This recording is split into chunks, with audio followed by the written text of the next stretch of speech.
And now the knight's coming into f6 and rook h7 is made. And looks like it's falling apart for Smates here. Yeah, he'll probably take another pawn, but maybe not. Maybe he'll go rook c7. Why take it? What why difference take is it? it? Yeah. Why take it? Maybe he'll go rook c7 and then he'll take. Right. Maybe just take.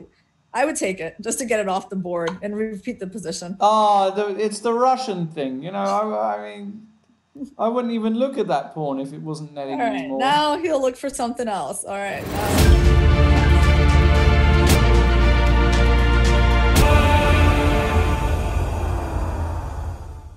Hello, everybody, and welcome once again to another week here of the Pro Chess League. This is the Central Division, and I'm absolutely delighted to be joined by my long-lost cousin of sorts over in the US, in New York, where my beautiful mother was born and brought up, in Brooklyn, nonetheless. Where Irina, I think you're in Brooklyn right now, right, Irina? Yes, I am in Brooklyn. Irina Krush, Grandmaster Irina Krush. Irina, hello, lovely to be here with you. It's a pleasure to be with you as well, and hello to everyone watching us. And thanks for everybody hanging out. Now, I know you guys have just had a feast of chess. It does not end there, because with the Central Division, we have got some of the best players in the world, of course, and some really fearsome matchups. As always, you could see even from last week, Irina, the battles that are going on with these guys is absolutely brilliant. And they really do fight tooth and nail in this division. There's a lot of pride on the line. There's a lot of money on the line. And last week, if we have a quick roundup of what actually happened, there were 4 absolutely nail-biting matches. The Migraines, the Marseille Migraines beat the Cannes Blockbusters 10-6, which is an expected result. Marseille, one of the big favourites, of course, of this division. With the likes of MVL and so on playing for them. Etienne Bacrot is also playing for the Migraines. Now, what's interesting is I noticed on the lineup for the Migraines, there's a player called Alexandre Bacrot. Have you noticed? Is that Bacrot's son? I believe that is his son, yes. I believe so. He's quite high rated, 2176. So. Runs in the family. Yeah, so there's the Bacrots. And just to finish off what happened, the rest of the 3 games, Irina, were decided by a mere half point in terms of which team would win. So the Lions edged out the Amsterdam Mosquitoes. The Puffins edged out the Towers, 8.5, 7.5. And then the Stockholm Snowballs edged out the Ljubljana Turtles. Which means, and before we get into the games today, we're going to have a quick look at the standings because the games have just kicked off, but we'll just have a look at the standings before we go there. So these are the standings of the Central Division thus far, guys. The Snowballs currently in the lead, 2 wins, no losses on 18 points, followed by the Migraines and the Puffins on 1 win, 1 draw each. Then we have a bunch of teams, the Turtles, the Cannes Blockbusters, and the London Lions with 1 win under the belt. And yet to get off the mark, the Towers and the Mosquitoes. Is that all going to change today? Well, we're soon going to find out. Yeah, some players are making their debut in this 3rd week of matches. For example, the Mosquitoes, they're on 0 out of 2, but they haven't yet played their top players like Luc Van Wiele, Jan Smeets, and Walter Spolman. And today, Smeets and Van Wiele are playing their first matches in the league. Yes, absolutely. Smeets and Van Wiele, 2 of the best ever Dutch players, let's put it like that. Certainly Luc is in that bracket. Fallen a bit from Greece, Irina. Well, he is in his 40s. He's a dad. Times have changed. He's an organizer. He's an organizer, And Jan Smeets decided to take the clever route and actually go into finance. Still an excellent player. But having those 2 on the team, they are definitely going to be gunning for a win this week. So, without further ado, I'm going to put it over to you, Irina. Where do you want to go first? All right. Well, let's take a look at Nuki. That's a familiar name. Very familiar name. That Nuki, that guy has been a really important part of the Marseille Migraines team. He has 3.5 out of 4. So he's played 1 match, did really great. And he's got some strange position now against I think it's Grandmaster Daniel Fernandez. It is Grandmaster Daniel Fernandez. They haven't updated his avatar on Chess.com. How dare you? Where are the mods? Where are the mods? Yes. I do know an international master named Daniel Fernandez in the US, but I didn't yet know there was one in England as well. Yeah, in fact, he was an international master until very, very recently. Just became a Grandmaster. Daniel Fernandez playing here for the London Lions against Yannick Gozzoli, a.k.a., as you said, Nuki. Last year, you'll remember, he was a huge part of the Migraines' success, scoring a lot of important victories. And you're right, Irina, what do we have on the board here? These are the sorts of positions that you grew up with, aren't they? Well, D4, B5, I've only faced that a little bit. And Gozzoli, he didn't go for the most principled move on move 2, E4. He kind of just made a developing move, knight F3, bishop B7, bishop G5, and queen C8. Yeah, so that's all quite unusual. That's neat, huh? Queen C8. I have to say, I don't remember seeing that ever, but it looks neat. I guess the point of that is to be able to develop the pawn to E6 or maybe play C5. Looks a whatever little it is, it's neat. I like it. It's funky. Yeah, E3, B4, pawn was attacked, A3, A5, takes. There was a capture on A8. Black, I have a feeling, is going to come out of this with a reasonable position, actually. And looking at the board, does he have any problems here? Okay, white played E4, which I think was pretty much his only move. White wants to play E5. So black can castle. Yeah, he can castle here. He might... Well, he's got to be a bit careful about castle, because then this bishop is a bit loose after E5, knight D5, and we just have to be careful that we don't run into... I'm going to put it on the board. Attack, actually. Yeah, I wouldn't be surprised. I mean, yeah, he's going to be a little bit careful. Is this in the position? I mean, you've always got to watch out for those Greek gifts, right, Irina, especially in rapid chess. Bishop takes H7 check, king takes H7, knight G5 check. Now, if you go back to G8, I play queen H5, and this looks very dangerous. If you move your rook, I can take on F7, come back to H5. Yeah, you probably want to go to G6 here.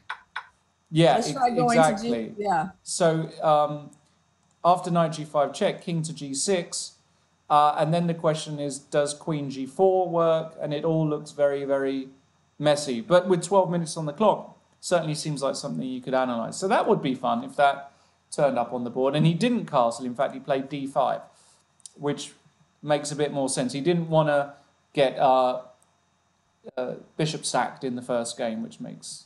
So this does look a bit dubious for black. I mean, it's hard to believe that with the king on E7, it could be so perfect. But maybe he's going to have to play the move H6 somewhere, you know, cover the G5 square, because I guess white's going to be playing...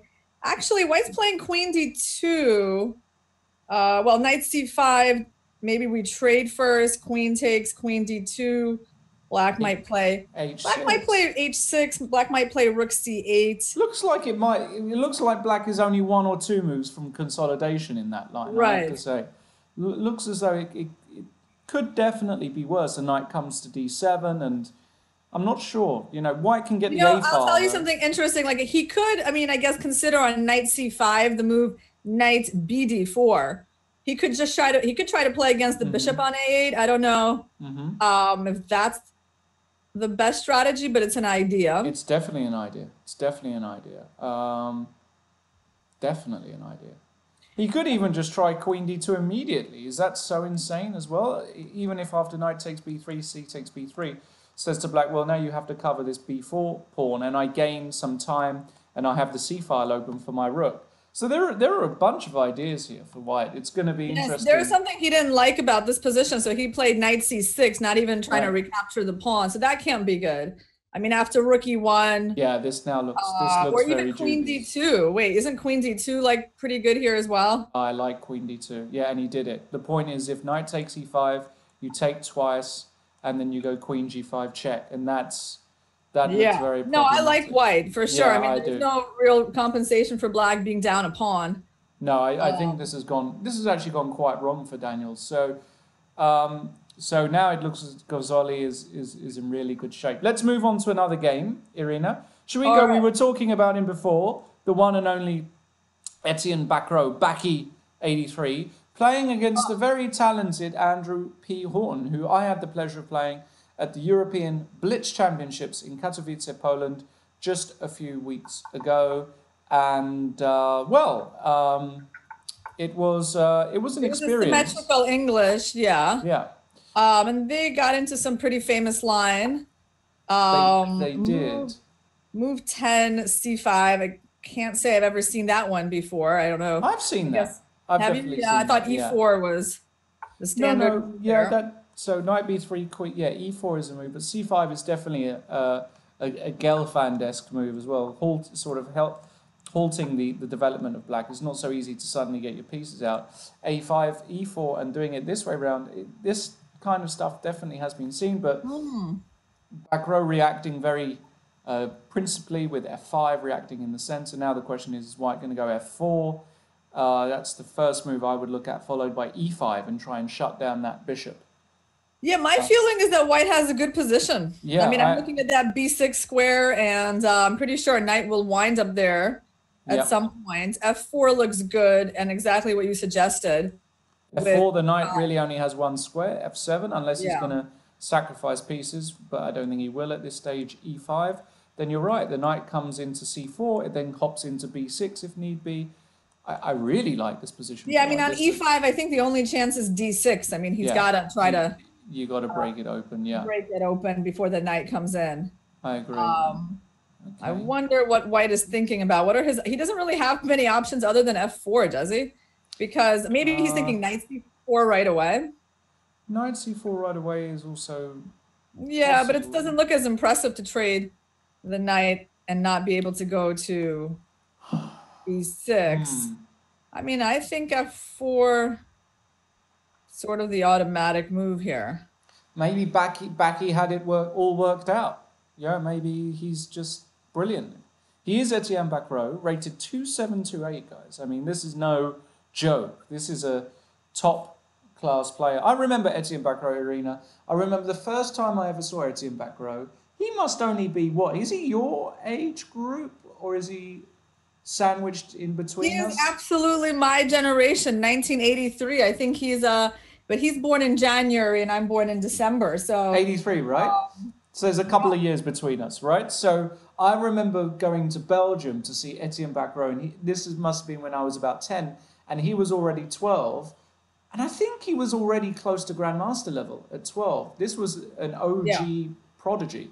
He was definitely the prodigy, one of the two prodigies of his generation, him and Ruslan Ponomarev. Right, exactly. And, you know, Grishik was also 1983, but he emerged just like a little bit later as a top star. Amazing generation, though, to have all of these guys, right?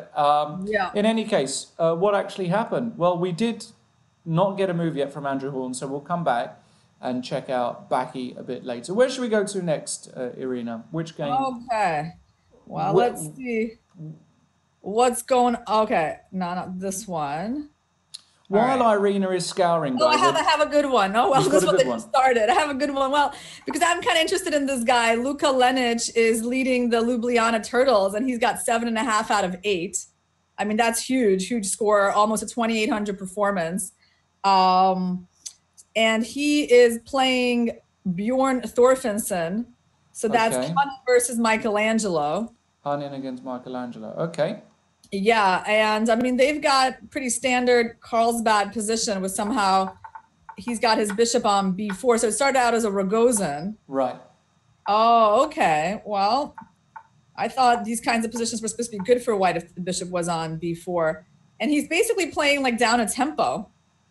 Yeah, but he's also saying, Irina, that basically white's set up with the knight on F3 isn't that effective in these positions because he hasn't got the knight on E2 to go F3 and E4, right? That's his claim, that he's lost time, but it's not so terrible for him. And by the way, of course, Bjorn Thorfinson, part of the infamous now Reykjavik Puffins team, who had a brilliant win last week against the London Towers, 8.5, 7.5.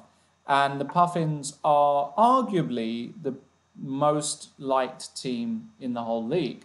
They've got a huge following on social media. They stream all of their own games. If you want to watch the Reykjavik's Puffin stream, you can do that, and you can see that in the Chess.com chat, twitch.tv/Reykjavik Puffins. They do a lot in Icelandic, though, however. So if you're not so good at Icelandic, I suggest you stay with us. But they're a brilliant group of guys. I gotta say, I'm really surprised a little bit by this game. I mean, this is like a classic position, and unbelievable. White move rook fe1. I'm sorry, but that's a little bit well, it's a little bit of a surprise because Black carried out his main idea of knight e4, and I'm not sure what the rook is going to be doing there. There's actually a line, Lawrence, with the rook going to a1, rook ae1. Right. Sorry. And then with some ideas of playing f3, but definitely then you're not going to do that with that rook on e1. So that move I didn't understand too much. I don't like the setup in general here for White. It just feels a bit toothless to me, if I'm totally honest. And I think Lenic, now he's obviously thinking about what's going to happen if I take on h4. Bjorn will give a check on h7, the king will go to h8, and probably the bishop will just retreat back to f5 or something along those lines. And we have a kind of standard position, but Black's got absolutely no problems here whatsoever. So I think we can move on, as this game isn't the most thrilling we'll see in the league this year. All right, not yet at least. It just started. Yet. By the way, before we go on to that next game, remember, guys, we are listening to you. If you're talking on Twitch, if you're talking on chess.com/TV, I will be checking out the chat as well, as much as I possibly can. Be a hater, but be a cool hater. You know what I mean? Be cool. Be cool. We've got the mods here. We're not taking any you know what this week. We are listening to okay. You're talking Okay, let's take a look at what Maze, my boy. Justin Tan. Justin Tan, I gotta say, has been doing very well. He's playing for the London team.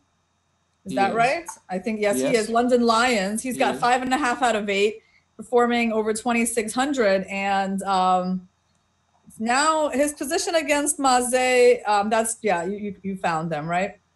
I have, yeah. Yeah, Justin Tan, Maze. Well, what can we say? Obviously, he's not in any danger, Justin Tan. He's, I don't know if he's better. I would certainly take White. He must be miles better here. I think so. Yeah. Well, what's going on after, like, I guess Bishop E6? Well, Bishop E6 can be played by, as he says, Mazetovic, as his screen name is.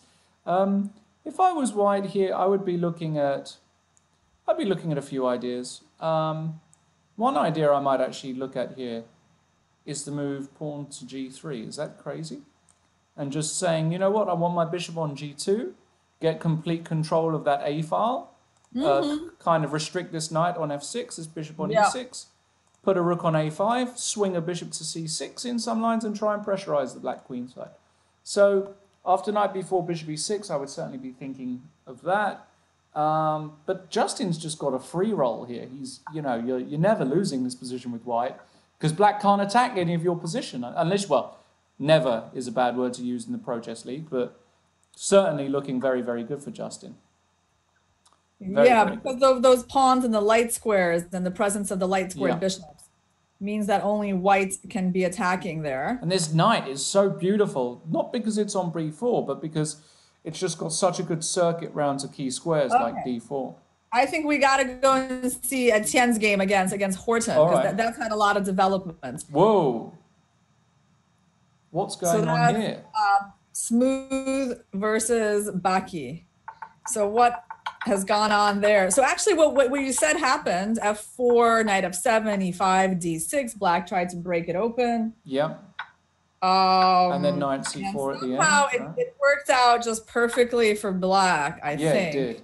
This has gone really, really wrong for Andrew. Well, you know what's so ironic is that we thought there was going to be a white knight getting to b6, but instead a black knight got to b3. The irony of chess is real, guys.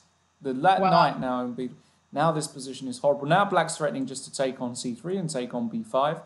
So if you go bishop takes a4, it didn't work, it seemed, although I didn't work out exactly. Because of knight takes c1 and bishop c3. Same idea. Rook c5. Rook c5. And White is really struggling here. I mean, he needs like at least to get a move in to play bishop e3, and back row, just try not to give it to him. Probably bishop d4 here. Well, unless there's a sack, right? Unless on d4 you can sack the exchange and play bishop e3. It's kind of interesting. I mean, what's wrong with just getting your pieces out here with black? Black also needs to get the bishop from c8 out, yeah? Yeah, that's what I'm thinking, but a4 might be hanging. I'm just trying to calculate whether it is hanging. It does look like it could hang. I'm not completely convinced it's hanging, but... because we don't want to take on c3 here. That's for sure. We don't want to take on c3. Tricky. I mean, you could take on c3. There is a case for bishop takes c3, b takes c3. Now, not rook takes c3, because that would run into the nasty bishop b2 with a horrible pin. But maybe you could play bishop e6 here and play on the light squares and just try and put a bishop on c4 and just say, well, your bishop on c1 is useless, your king is weaker, and I'm going to play on the light squares. That might be a legitimate way to play this. But giving up that dark square bishop is painful. It's not something you really want to do. All right, so he won bishop d4 check. He did go bishop d4 check. Okay, bishop to d4. He did go bishop d4 check.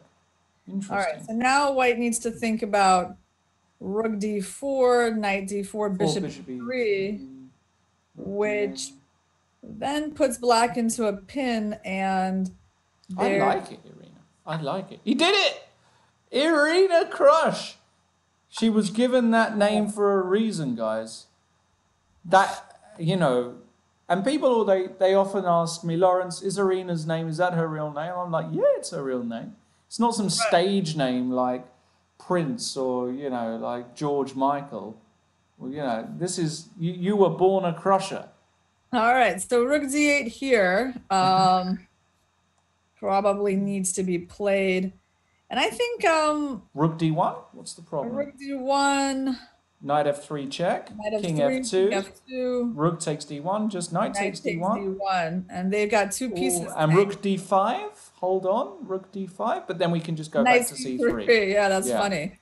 So black has a little bit of an issue here. Yeah, black is good. This is why I didn't like bishop d4 check. Felt a bit strange to allow white to release himself. Yeah, I mean, okay, obviously black can always give back the exchange with like knight b3, but then he is not going to be better. He's going to be... No, he's going to be worse. Well, he's done it. Actually did that, yeah. So he's admitted that he's worse. Bishop you know what? Back row just got outplayed somehow in this stage, these last few moves, because this certainly can't have been his dream. Now we're in a similar position to what Justin Tan had against Maze with, you know, black's light square pawns fixed there and both sides having a light squared bishop. So that's obviously favorable for white. Just out the corner of my eye, I see that the Lions have scored against the Migraines already. So 1-0 to the Lions. They're going to be looking to really get some things going this week as well. They were, you know, certainly up there with the favourites to qualify. Black's got to play b6 here. Oh, he played rook c8. Okay. Rook c8. Okay. And this is where Baki, you know, he's a stubborn defender. He really is. These top guys, they don't roll over easily very often. So now if you're white... how about king f2 for white? I like king f2. That's a nice endgame move. Yeah, it is. It is. Now, Irina, you were never exposed to the Soviet school of chess, right? You were in the US. When did you move to the US? Well, I came to the US when I was 5, but I would say, yeah, I've been exposed to the Soviet school of chess. You know, my teachers were guys from the former Soviet Union. Right. Okay, so you've been and you know, they would be, this is the sort of stuff you used to get up in the musing, have your muesli, and have positions like this on the board, right? Right, exactly. Like moves like king f2 I like a lot, you know? You know, whereas Simon Williams, the English school of chess, the Ginger GM for all of you guys who follow him, he'll get fascinated as soon as that h-pawn can get up the board. That's the difference, guys. That's why we are in the state we are in in English chess. But never mind. Okay, let's move on to another game because this is going to be a bit of a grind. So we'll come back to this. All right, let's see. Who do we got here? Who do we got here? Splinter is Pavasovic versus Hjartarson. This looks like an interesting position. Okay. It's probably gonna blow up at some point. That's Splinter versus Eldor, and that means it's the Ljubljana Turtles versus the Puffins. Hjartarson is a familiar name in chess. He's been around for a really long time. And right now, let's see who we like here. I mean, I guess I gotta say White. White looks pretty good. Having started their kingside attack, that knight on h5 is pretty amazing. No, this is definitely more pleasant for White here. Splinter, GM Splinter, who, yeah, he's one of your solid 25, 50 grandmasters on the circuit who does his job, and he's got one of these positions where he can definitely press here with Queen h3. But Johan Hjartarson, you're right. An old school name from Iceland. Such a big chess tradition there for obvious reasons over in Iceland. And he's a fighter as well. And going to be really interesting, actually, this little matchup. Because yeah, I think so, because Black has a lot of defenders around the king. So we can't say he's totally helpless despite the weak-looking position and the absence of some pawns. And in terms of White's attacking ideas, I mean, it's not clear, is it? Probably going to have to go f5 at some point. You would think so. But yeah, White's king is a bit open as well. And Hjartarson has just shown that. Eldor 16, just saying, well, hold on, buddy. If you get a bit too carried away with yourself here, you're going to be a bit exposed on the long diagonal. So yeah, that's why I think this game is it's going to get very interesting soon, because both sides have these weak kings and committed to playing on the king side. But I don't think that Black is devoid of chances here. Oh, absolutely. Right now he's threatening some discoveries on the knight on e4 probably, right? Well, exactly. So this knight is already loosened. One of the things that we try and teach, well, I know to try and teach my students, I know you're a teacher as well, Irina, is that the basis for most tactical combinations in positions are undefended pieces. That's what you've really got to look out for in chess. Look at the pieces that lack defenders, because those are the ones that drop off very quickly. So here, Hjartarson's playing on that principle and playing on the principle that this king also is in this long X-ray with queens. I really like Queen C6, and you can already see it's not an obvious move here for White, because moves like knight takes f4 are very much in the position here. This knight just going to take on f4, exposing this guy. So I'm not exactly sure what White should be doing here, actually. Maybe the move Queen G2, but that looks a bit funny somehow. Very unclear. Let's take a look at the game. Yes. Jan Schmeitz versus Kirill Alexeyenko. So that's Bilodeau versus Jan Schmeitz. That's the board 2 of that's actually board.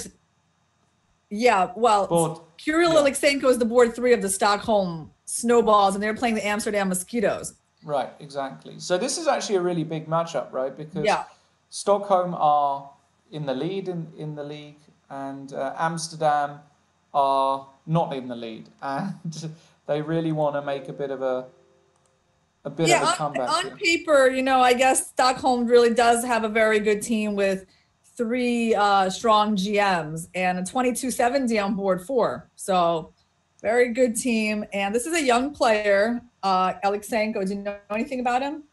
Well, I know he's stronger than me. That I do know. He's a Russian grandmaster, 2560 odd, young, and he's part of this whole new wave of young Russian grandmasters. Alexeyenko, Yepisenko, anything that ends in Enko.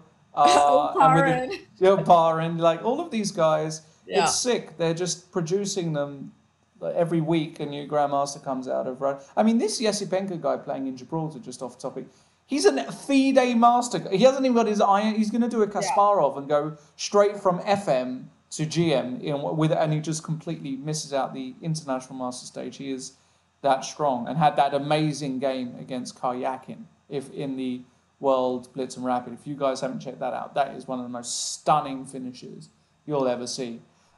Anyway, back to this game. I have to say I like White's position. I think Black is a bit loosey-goosey here, if I'm honest, Irina. And I like d4. This is a classy move here. d4, trying to break open the e-file and so provoking Black to go has to play e4 here. And then you can go knight h4, and with White you're just saying, you know what, I've got control over the dark squares. f5's a bit loose. You can't go h6 easily. Maybe you have to play a move like knight g8 at some point, but it's all a bit... I like White.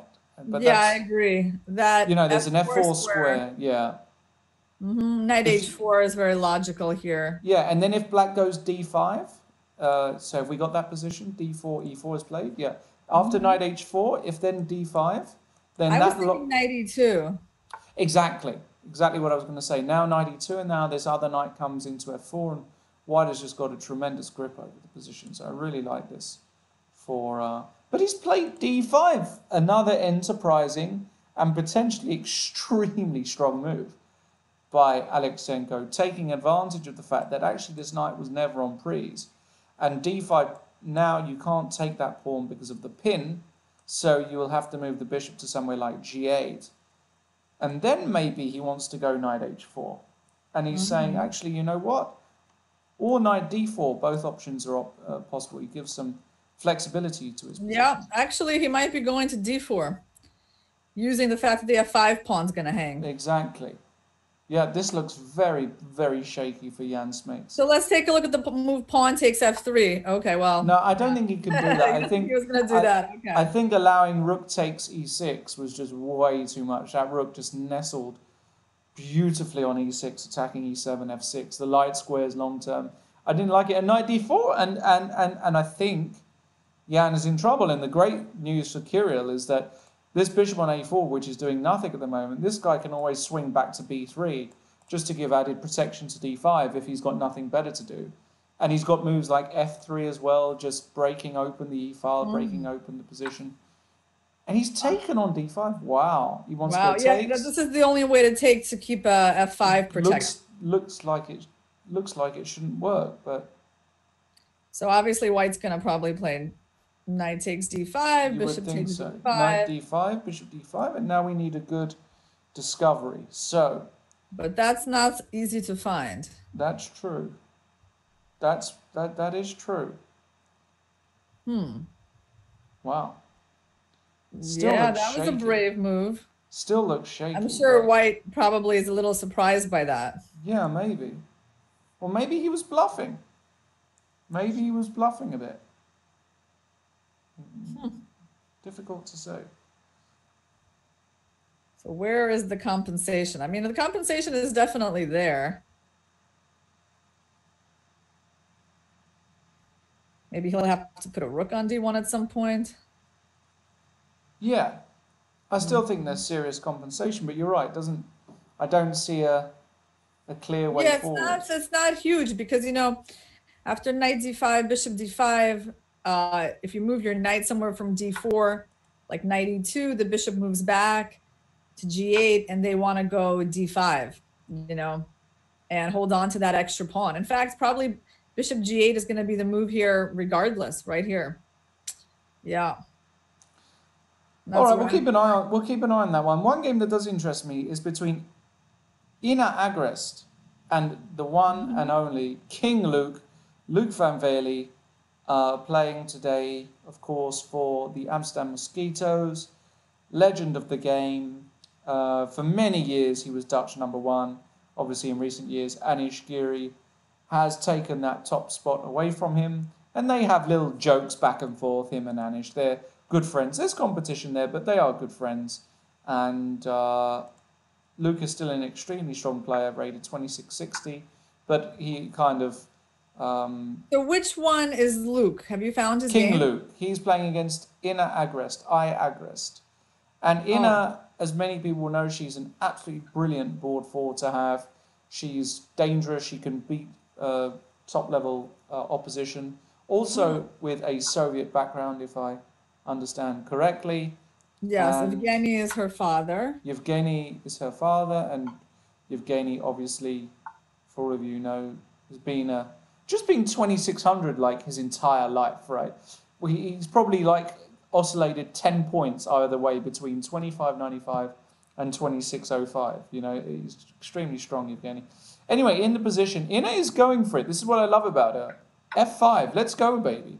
Let's put the question to Luke. His king is stuck in the center. Ina wants to open up the center. Luke is a master of the Sicilian. He's the master of the Scheveningen. That is the right people in England. They call it Scheveningen, which is just not right. I've heard it's, and correct me if I'm wrong, Dutchies in the chat. Scheveningen, something like that. Anyway, F5 played. Ina, you know, only a minute off. I like it. I don't know exactly what's going on, if Luke's going to take and go e5. But then that runs into takes on f6 and knight d5. So there's a lot of stuff going on here. Yeah, he doesn't have a very safe king, right? I can definitely see that white is getting good chances here. Absolutely. There's been a draw in the turtles versus the puffins. So that's 50-50. So that whole match is finished round 1. No. No, it's just 50-50. Oh, they made just one draw. Yeah, okay, no. We're still way too early in that. So which game was that? Which game just ended? That's a good question, and because I've got about 24 loaded up, I can't see out of the corner of my eye.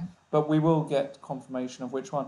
But another game that catches my attention. Oh, yes, let's take a look at this one. Bjorn Thorfinson, that's Hunnen versus Michelangelo. Remember, we were actually looking at that game when it was not a very exciting Carlsbad, and now they're in a Rook Ends game. So it's actually looking a lot more complicated at this point. Well, complicated, yeah, maybe complicated, or maybe just, it's an interesting one. I can't work out who's winning here. It feels like either black or white is winning, and I don't know who. Because if you go... black's king is really amazing looking on e4. Yeah, but the problem is that this white pawn on a5 means we can't... We can't take back on h3 with the king. So you go a6 precisely. The rook will probably give a check on h7. Well, I'm not entirely sure. Yeah, well, maybe rook a7. Yeah, rook a7, but maybe now I can take on h3. With what? With the rook. Rook takes a6, king to g4. Then king g4. Rook but if takes... you have king g4, there's a couple of moves, including... Yeah, I know what you want to do, but it doesn't work. Rook a8, right? Yeah. Yeah, rook a8 is... Yeah, rook a8 is definitely a move. And now... Like, I don't know. I'm trying. Like, even here, I could think about rook h5. Because if you check me on g8, I go rook g5. And if you exchange rooks, you have to count that my a pawn, my other guy on a2, I mean, it's a counting exercise. It looks as though we both queen at the same time, by the way. Which would then lead more often than not to a draw, because I take on c6. So maybe it's going to be a draw with, like, king g3, rook g7, and... repetition? Is that possible? Is that his plan on king g3, just rook g7? Yeah, I mean king g3, rook g7. But can I do something clever here? Can I go king h2? Or is that too much? Okay. Yeah, king h2, and it's hard for me to go after f2, yeah? Well, can I? No, you can go rook g2 check, but after king h3, rook f2, then my idea was to go rook a1. And simply... Rook a1. But then rook g2, rook g2, yeah. a7, rook back to g8. That looks playable. That looks very playable. Probably still good for black, actually. So, yeah, I guess if I were Bjorn here, I would be looking at taking a draw here for sure. Yeah, I'm not even sure what he's thinking about, because what's the problem with king g3? Whoa, hold on a second. Justin Tan lost that beautiful position, Irina. What happened there? He had such a good position when we last checked in. We look around.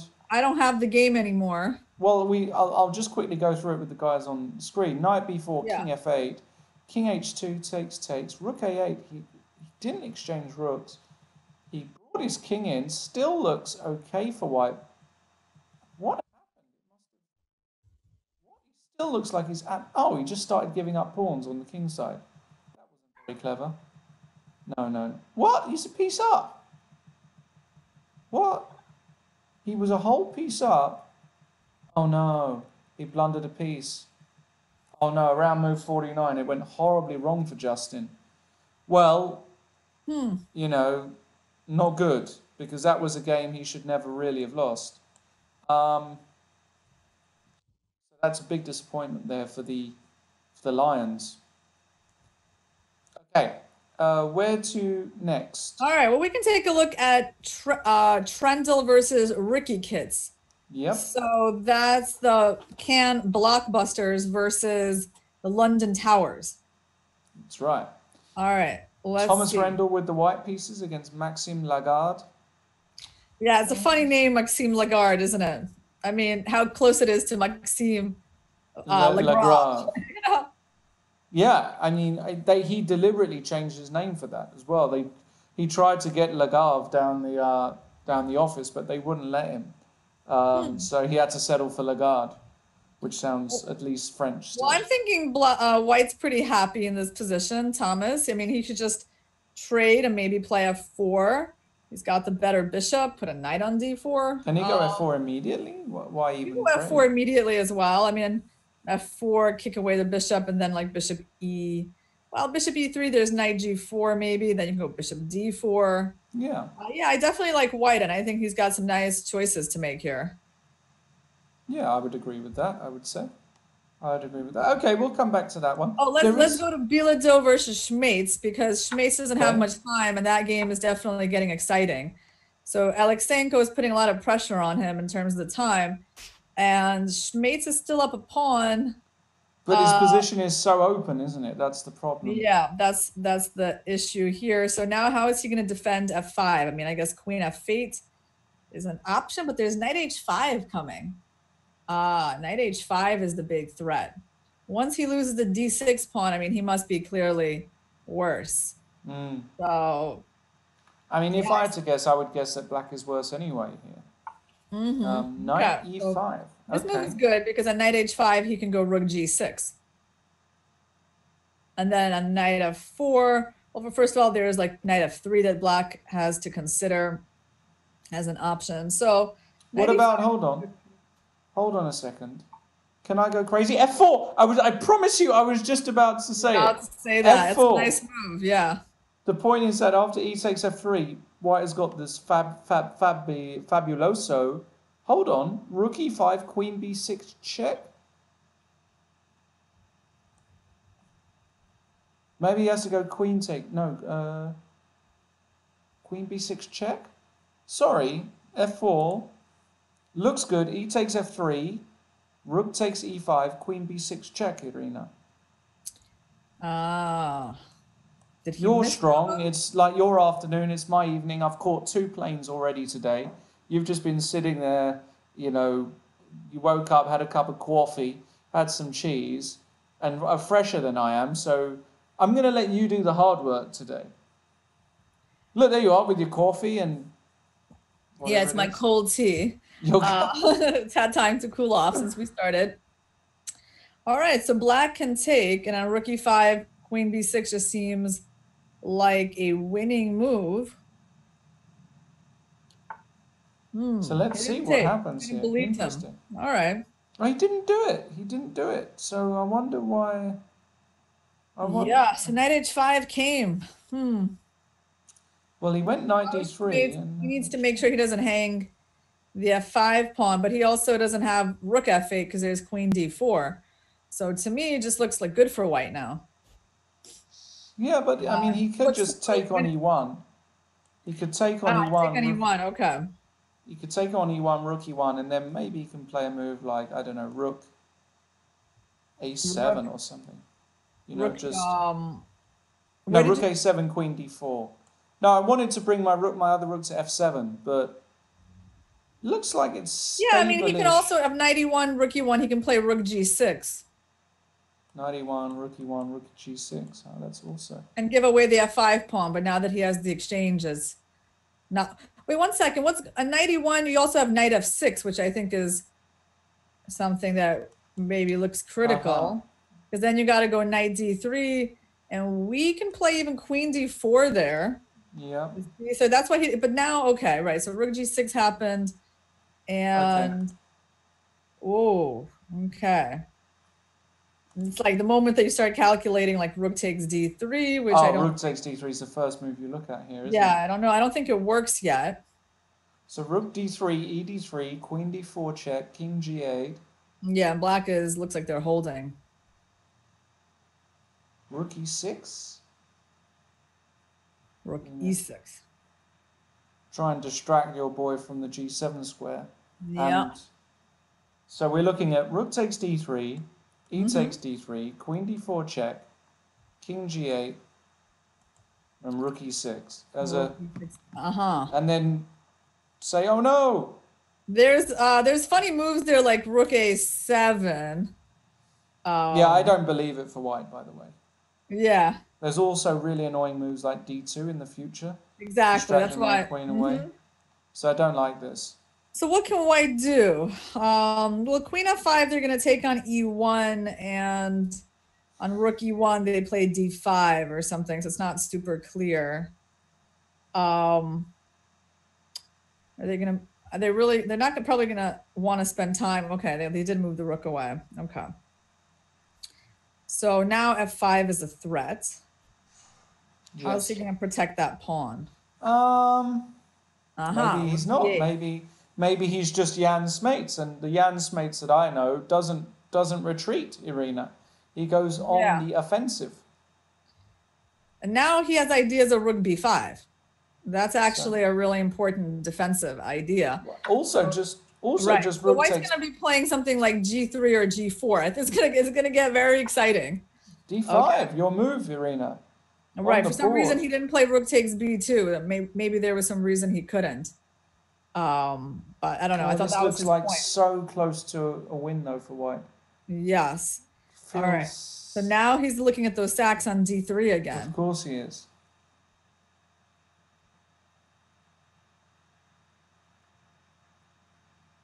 Can we do that? Can we go rook takes d3, e takes d3, queen e5 check, king g8, and f5?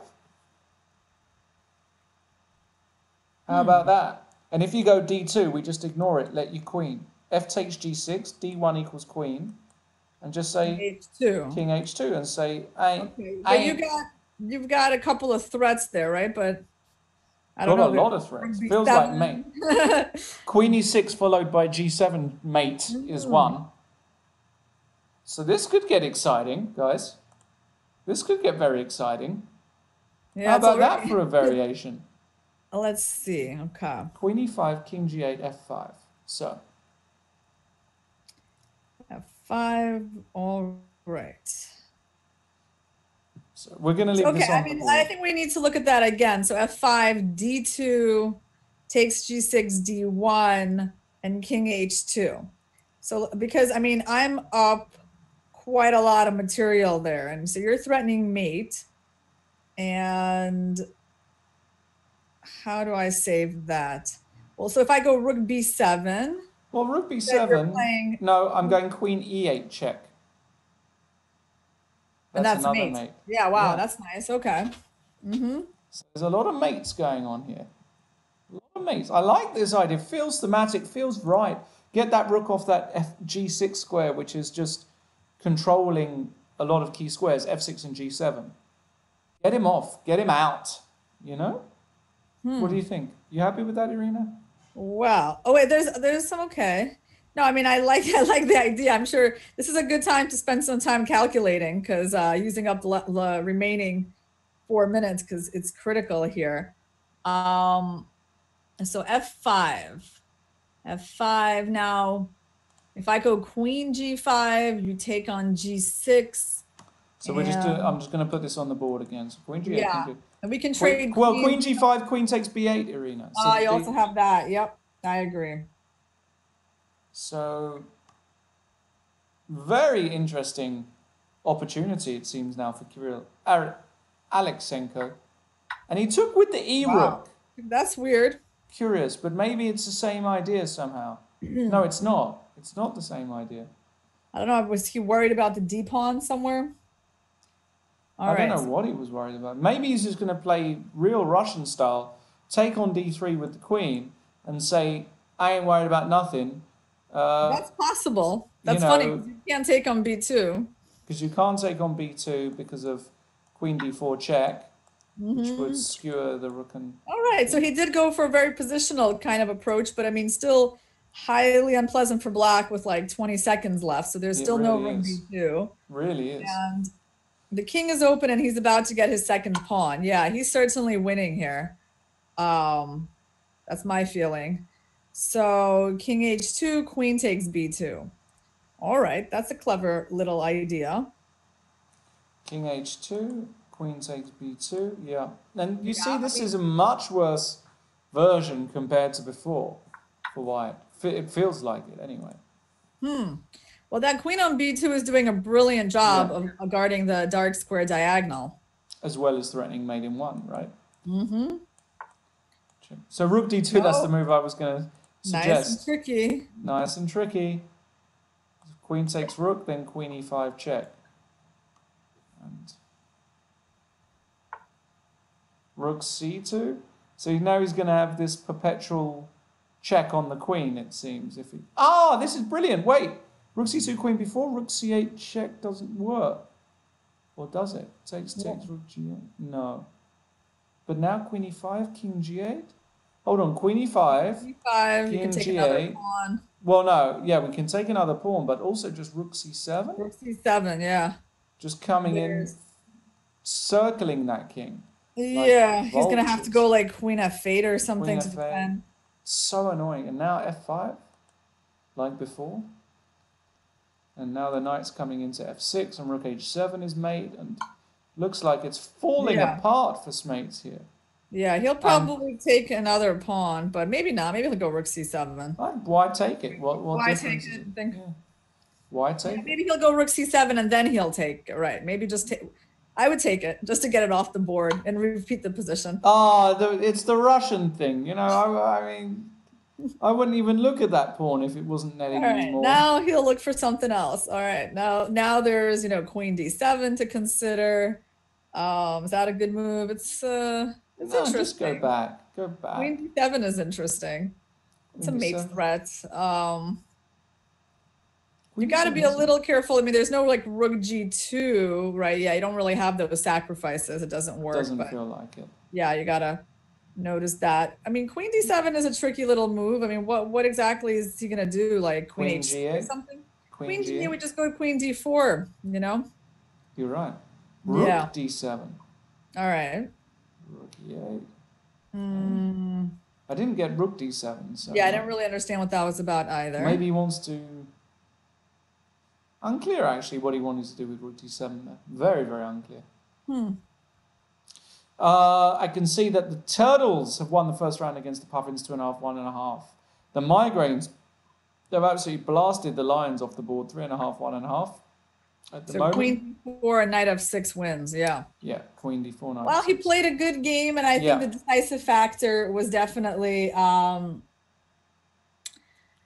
the time advantage that Alexenko had. I mean, once he had him in the good position, he just had plenty of time to calculate, find the win, and Schmate's defensive task was just too hard in a bad position with little time. So, that was a really nice game by Alexenko, and that must be pretty important for their match because, I got to tell you, Alexenko is the third board player for Stockholm, and he just beat the second player for the Amsterdam Mosquitoes.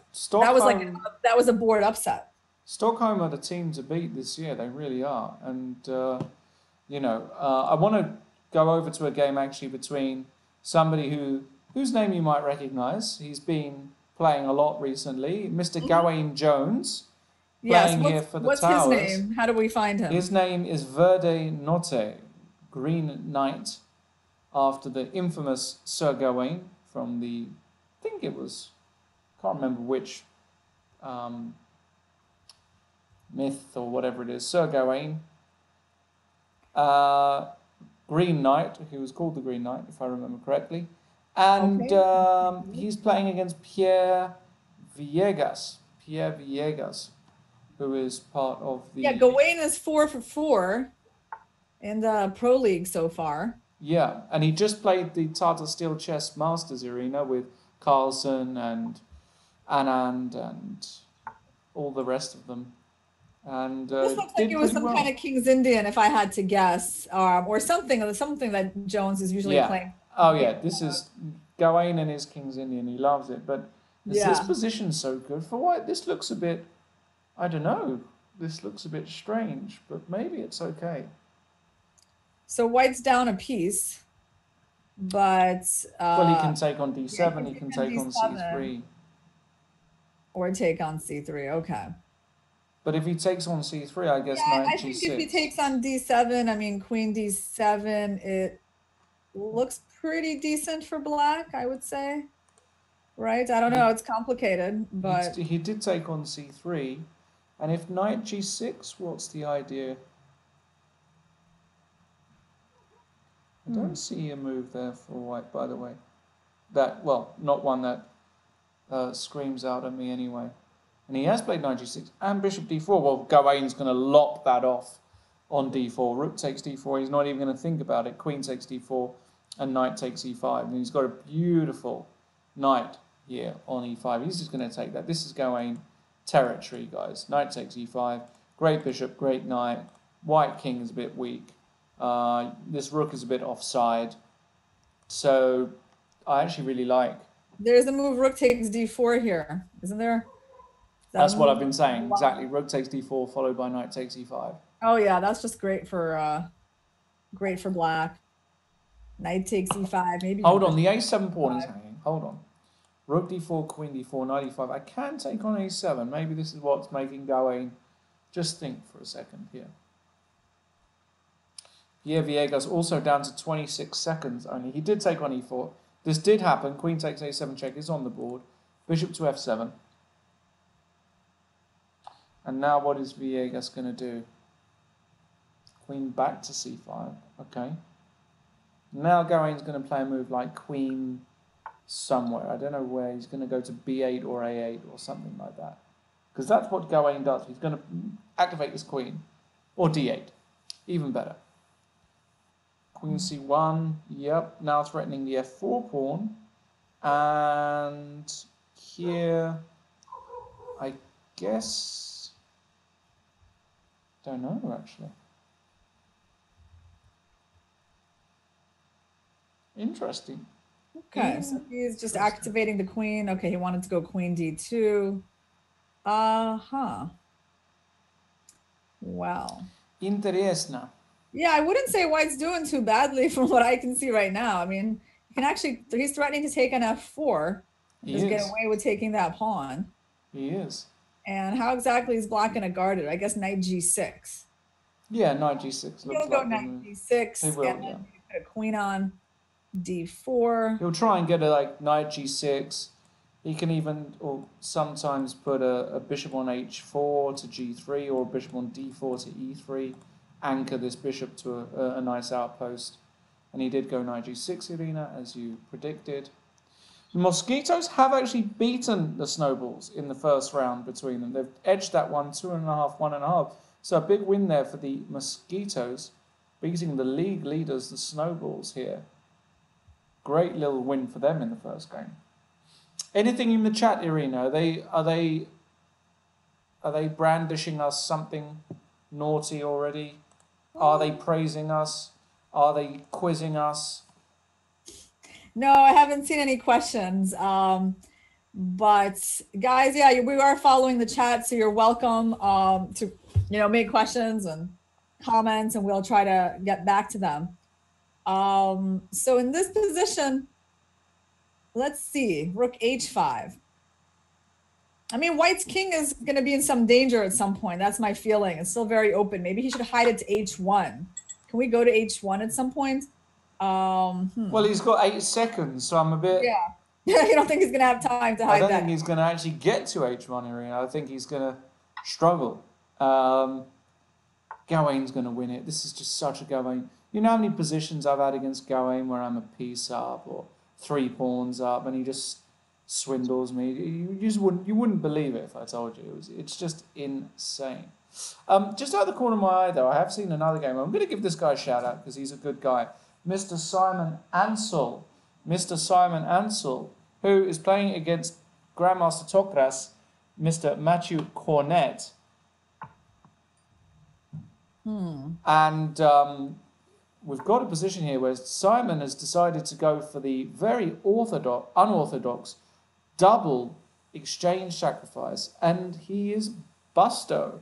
After f5 by Cornet, the bishop will come back, and then f4 will crash through. And Simon is not surviving this position, I'm afraid. Shout out to Simon Ansel and the rest of the Ginger GM team. Where do you want to go to next? Well, Irina? I was taking a look at Tien back row is kind of winning handily against Justin Tan.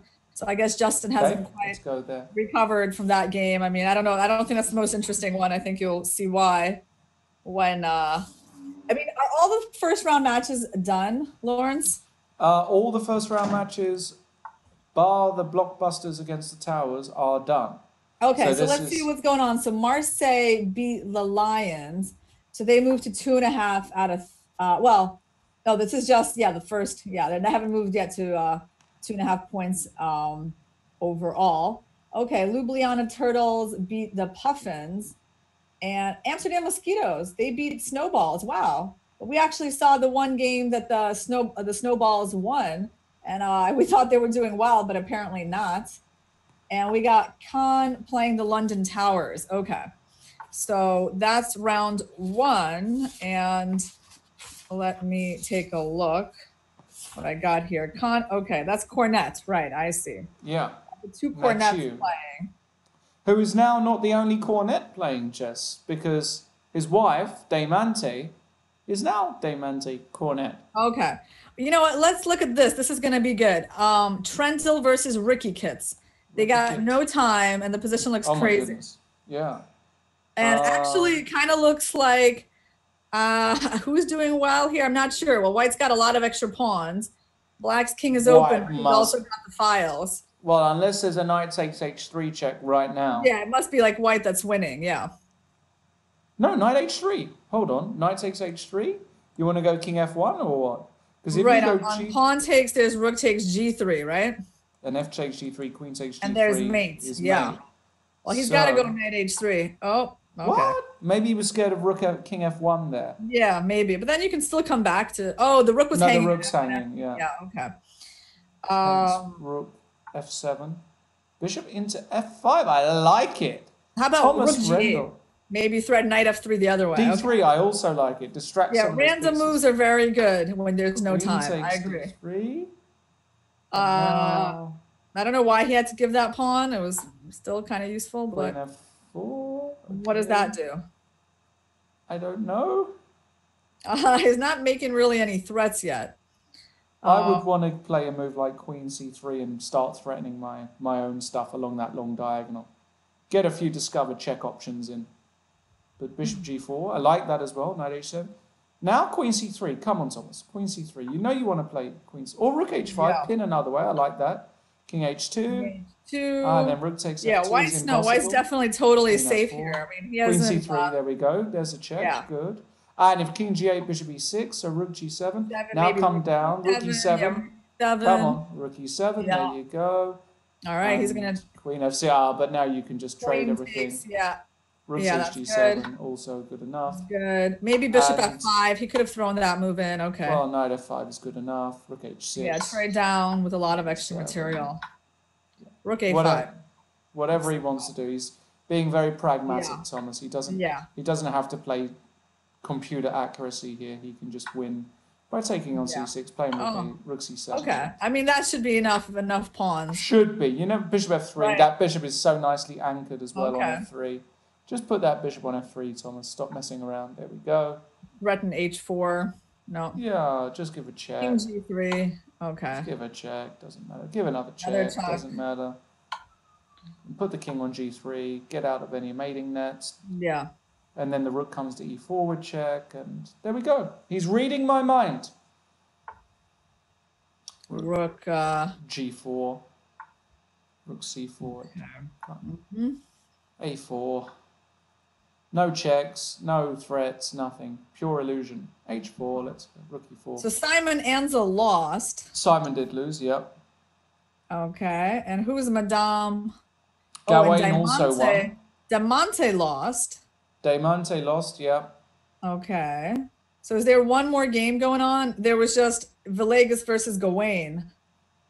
There probably is one more game going on in that match. Irina. Have you found that one? Because I cannot find Gawain Jones like in my. Gawain won. Gawain's game is over. So what does that mean for the team? It means that Rendell's winning, Gawain won, Roberson won. So actually, London Towers just. It's this Rendell game. It's this Rendell game is the final game of that match. That's it. And Thomas is. But Thomas is winning, so we. Now he's got this famous rook on the. He's got this famous rook with the 2 pawns. Yeah. No, this is not too difficult technically. Rook b7. There we go. Rook b8. It's really simple actually. So they are going to take the first round. Yeah, they are. Okay. And congratulations to Thomas. Good result, beating the 2600 rated Maxime Lagarde. Yeah. Definitely a big upset there. Big upset. Points. Yeah. Nice. Okay, well done, Thomas. Okay, so Baki 83 did beat Justin Tan as well. Where do you want to go to now? Okay, so we're on round 2 now in all of the matches. And in round 2, we got George Meyer, who is playing Miguel Admiral. Let's take a look. Okay. Yeah, it's not super exciting yet. He's playing his ready stuff. Well, has Georg Meyer ever checkmated anyone? That's my honest question. I've never seen him deliver checkmate. I say this every week, every single time I see Georg Meyer play. It's a ready, it's a Slav, it's some closed position with one open c-file, and he wins an endgame in 65 moves. But has he ever checkmated anyone? If you can send me a Georg Meyer checkmate, anybody on my Twitter, @LawrenceTrentIM, I'd appreciate it, because I've never seen it. I'm not even joking. I've never seen him checkmate anybody. So Miguel Admiral actually had a good first week for the Mosquitoes. He got 2.5 out of 4 last time, over 2,600 performance rating. So let's see how he does here. I mean, his position looks solid. It's fine, but it's the kind of position you don't want against Georg, you know. Yeah, he's going to play Queen D7 now, but then there's Knight B5. And A7 pawn is hanging. Exactly. You know, you've got this bishop on H5 completely offside. I don't know what that bishop is doing. At least it does do one thing. It does attack E2. So if any Knight B5s, like you said, Irina, at least E2 is en prise in... Yeah, he might even throw in G4 then. Like, what about Queen D7, G4? I like it. Bishop G6 and Knight B5. I like it. So Queen D7, G4, Bishop G6, Knight B5. Also ideas of Rook C7 in the position, and very unpleasant. You're right. Solid but unpleasant. A bit like the German... No, I won't go there. We won't go there. We're not doing those jokes this week, Irina. I promised. Okay. I promised. So G4... We can't make German taxman jokes. Right? Okay. The chat are going to go... crazy. Yeah, you probably don't want to give up the E2 pawn. I don't think it's worth it because it also lets the bishop in the game. So I think Knight B5. I like G4. I like it. He's gonna do it. Yeah, it seems like a pretty safe move. You know, it's not like there's any imminent attack coming on White's king. He's gonna do it. You're right. And then after Knight B5, how is he gonna defend everything? I mean, that knight could even go to D4. You know. He's not gonna defend everything. That's the point. Yeah, it's funny how from these like innocuous openings you suddenly just get this pressure. It's hard for black. It is. Yeah. Okay, well, we'll revisit this one if any pieces get traded. Oh, let's take a look at King Luke. All right. King Luke versus Bilodeau. That's Alexenko. And wow. We've got an interesting he's got, this is a Queen's Gambit accepted, I think. That's what the it's a Queen's tells me. Gambit. Either that or a Caracan. Yeah, it was a Queen's Gambit accepts the Aliechin system. Aliechin with this E4 move 3 and E5. Yeah, that's something that I think Van Wheelie's got a lot of experience in, that E4 move.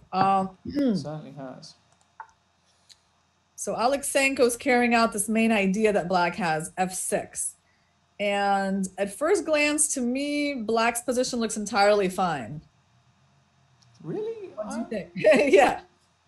I think this is the main idea in this opening. I mean, I don't know. That's what they do. I'm a bit nervous here with Black. B4, B5 coming really quickly for White. Feels like White has got a bit of a ready-made attack. And Luke is a bit dangerous with the initiative.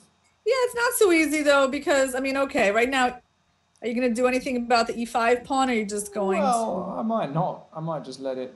I'm either going to go F4 or I'm not going to touch it. Right. I'm definitely not taking on F6. Well, I have to say, Black always has this move like knight B6. So it's not that easy to push through B5. And lo and behold, he takes so now he's going to take with a G pawn. Okay. So he's accomplished something, but he's still, okay. That move makes sense. Now, B5 is not a threat yet because there's knight B6. Also, just C takes B5 is a problem. C takes B5. Yep. So what should Black do here? How does he actually... There's also, he's got to watch out for the bishop F4 checks. He's got to make sure he doesn't lose this F6 pawn. Rook G8. Okay.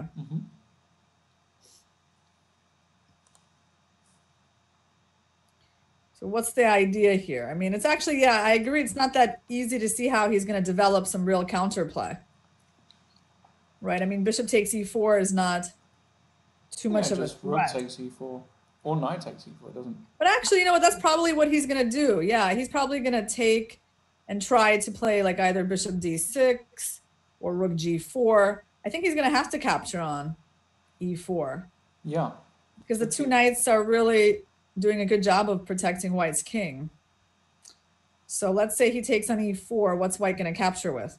If knight takes, he can actually play queen G6, which is really nice.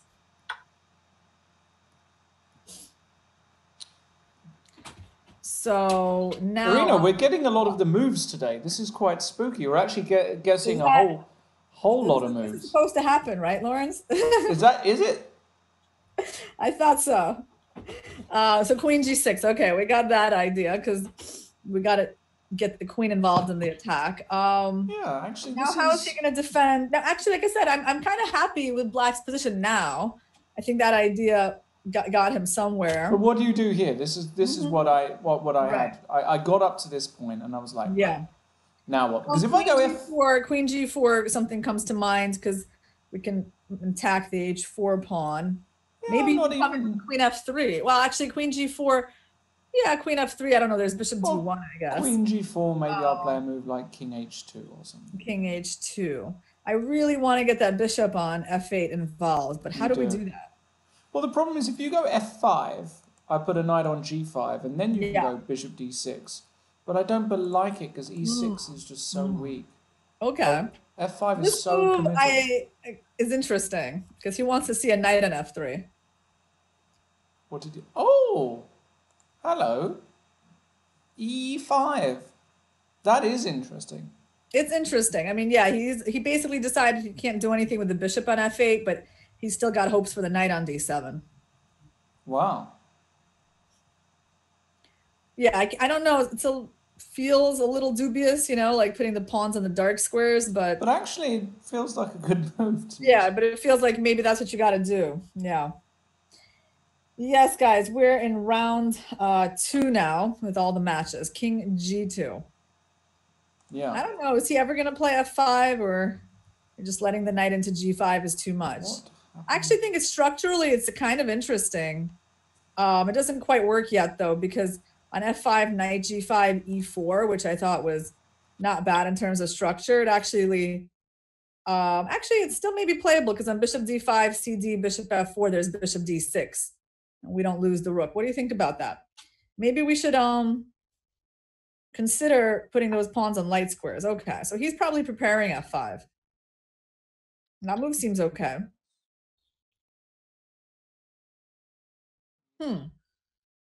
So this is what about some move like b5? Can he do B5. Wow. Yeah. Because he's got the pin on that diagonal. So maybe after pawn takes, just like queen d1 or something. Yeah. It's interesting. A bit in. Yeah, it's very, very double-edged, this position. I really can't get my head around what's going on. Now, for all of you guys shouting out, hey, where are the scoreboards? Relax, guys. We're just updating the spreadsheet. And what I'm going to do, I'm going to take this time while we're just getting that sorted out, Irina, to show our lovely audience a bit more about the league this year, I should say. Here are the prizes, guys, on your screen. First prize, 20,000 dimes, aka $20,000. That's US dollars, not Ugandan, not New Zealand, USDs. That's a lot of money for first prize. Second prize, 10,000. Third is 4,000. And we've got a bunch of other prizes. Best move of the week. You can check out, those are voted for via Twitch. Best game of the week. And the all-star game. This is my favorite one, Irina. If you play the standout game, 5,000 big ones. If you play an amazing game and it gets voted on. So, well worth that. And for all of you guys who say, well, what's the Central Division all about? What is this Pro Chess League? You can see a map here of all the teams competing. A slightly more streamlined league this year, 32 teams. But you can see with the dots on the maps, there are teams being represented from Australia right the way to the Pacific coast of America, to Europe, Asia, and beyond. And a brilliant league indeed. Yeah, I think this is the first time we got a team from China, right? We got a team from China who, by the way, are big favourites to win the whole thing. Big favourites. Tremendous team. Okay. Back to the chess. Where should we go next? Ira. Well, we could stay on this game. We could do, but we're not like that here. We don't stay on one All right. game. I'm sure it's going to get interesting, but let's We'll get see. interesting. Where should we go? Let's see, what's this? Anything of... Oh, how about this one? Let's just take a look. Okay. So Etzerga versus Terror del Caribe. Okay, let's do it. That's Jassel Lopez, who looks like he's probably not a very good position against Evgeny Agras, but it still seems kind of complicated. Looks horrible for black, if you ask me. Yeah, because the threat now is bishop takes e4, isn't it? Right, exactly. And the thing is that all those light square pawns with the light squared bishop make a very bad impression. Yeah, I think black's going to suffer here on the dark squares. And unfortunately, his one good piece, the knight on e4, is about to get traded. So positionally, he's busted.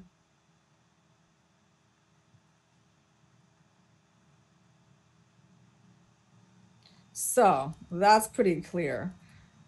George Meyer has won a pawn. Oh, maybe not. There was a little tactic. What's going on there? Actually, that's about to get kind of tactical. There's the move knight c8 there. Yes. So George Meyer versus Miguel Admiral.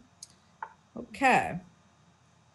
Wow. He looks like he might get an attack here, actually, Lawrence. Which game are we looking at? George Meyer versus Just Mig. I think he has a threat of winning with a checkmate. He wants to go queen d8 here and knight e7 check. So he is actually, I think he's got no choice but to play mating attack or queen d8 and bishop d6 or something. That's pretty exciting. Queen d6? What's going on here? Yeah, so I don't think, how is he going to deal with this move queen d8? Does he have any ways to stop it? Actually, I think black is kind of busted here. Yeah, it does feel bad, right? And again, it's typical Georg Meyer. Against Georg, you do your very best to muddy the waters early on because he's such a strong technical player. Yeah, unfortunately, I think the big difference in this position is the quality of the queens. White's queen is just so strong on c7. Yeah, I guess there's just the only idea is this queen a4, queen e8. He has got to find this move. Queen a4 and to be able to come back with queen e8. Not even queen e8, I guess it's knight e8. Yeah, because queen e8, bishop takes f6. Yeah. Queen a4. So knight e8, but that looks so shaky. Queen a4, queen d8, knight e8. Oh, yeah. No, this move's not gonna. Maybe it's not an easy way to get to that knight. No. What we're just going. But he played queen a2. He played queen a2, Lawrence. Oh, queen a2, I don't like. Oh yeah. Now after. What's that about? There's no defense. I don't understand that at all. Because queen d8 is threatening mate in 2 with knight e7, queen f8. Yeah, this one is over. I don't see him surviving this. I don't see him surviving this, Irina, at all. I'm afraid. No, but he's yeah, he might get a checkmate in this game, Lawrence, because after h6, well, if he checkmates him, I'm going to frame this position, put it on my wall so that I remember that Georg Meyer's checkmated something, because I've never seen Georg Meyer checkmate anybody in my life. Yeah, there might be the mating square would be g8 would be my guess. Yeah, because if he takes on f8 and Admiral resigns, it still counts. That's still not checkmate. So, okay, let's go somewhere else. This game is over. Should we go back to King Luke? King Luke, all right. Yeah, okay, now it's a little less exciting because I see an end game. Well, endgames. How dare you? Yeah, no. This is definitely less exciting and it's definitely less good for black. No, King Luke has navigated his way very well from something that looked kind of dangerous. I think he must have found some really good moves here, actually. This move, queen b1, what a star move on the light squares. Wow. Like he found quite a good few moves. Oh, yeah. No, he definitely outplayed his young opponent because, black can forget about the attack. He's just stuck with weaknesses. White's got the bishop pair. Even the better king for the end game, I guess, because the king might help you play g4 one day. So this looks awful. Yeah, no, this is dreadful. This is absolutely dreadful, especially against Luke, who's such a good technician as well. He's going to be really happy, and Kirill's going to have to find some of that staunchy defensive, qualities that are also instilled in the young Russians who do not give up easily. He's going to have to really battle because this is utterly disgusting. I guess a lot of top grandmasters would say this is technically losing simply because black has got too many weaknesses. The pawn on h5, the pawn on f6. The white bishops are fantastic. The white rooks are fantastic. This knight is fantastic. Every single one of white's pieces is a good piece. And black is just struggling to make moves here to stay on the board. You're pinned. Everything is wrong. Okay, so... Well, we can take a look at Ricky Kits versus Ansel. Let's go there. Ansel, I guess, is the right way to say it. Ansel, yeah. Ansel. So I have to say that Maxime Lagarde seems to be kind of struggling again. Not in a major way, but just, he's got the white pieces, but he doesn't have even a remote hope of an advantage here. There's something we have to point out here, Irina. Yes. Do you know what opening he played? The one and only. I don't know. I didn't take a look at it. Oh, no. Grog. Oh, G4. 1 G4. Wow. Do not try this at home. No wonder he has this kind of position now. I mean, he's... Do not try this at home, kids. This one is not to be done. I'm telling you. This one is a bit of a special here. And he run into what looks like a pretty well-prepared Ansel, who, after 23 moves, you have to say, is doing absolutely fine here with black. Lovely positional blockade on the h5 square. Mm-hmm. Do you know the Grob opening, who it was really brought to fame by? Do you know who was the man? international master Michael Basman, Basman. Yeah, that sounds familiar. Right. The Grob. Yeah. Mike Basman's speciality beat a number of grandmasters in the 70s and 80s with the Grob. Okay, so white wants to play e4, and that's a very reasonable hope. Hope springs at least trading off one of the backwards pawns. So how's black gonna deal with that? The knight on g5 is pretty good. I almost wonder if maybe you could take it at some point. But is e4 a threat? Because I've got bishop takes g5. So what happens if I go king g7 here? Par example. If you go e4, I go bishop takes g5. Yeah, I have to play bishop takes g5, and then you're going to go like 6 somewhere. I can take everything off on e4 and then recycle the rook back to h8 and say, I'm going rook e8 check next. I ain't worried about nothing. I am solid as a rock. Does that make sense? Yeah, that makes sense. All right. What else do we have? We got Trendle. Ooh, and by the way, I've just been informed. Hold on a second. Hold on a second. What are they drinking, guys? Have you seen this one? Have you seen this one? Backy83, mediocre but creative, playing as Backy83, Grandmaster Daniel Fernandez.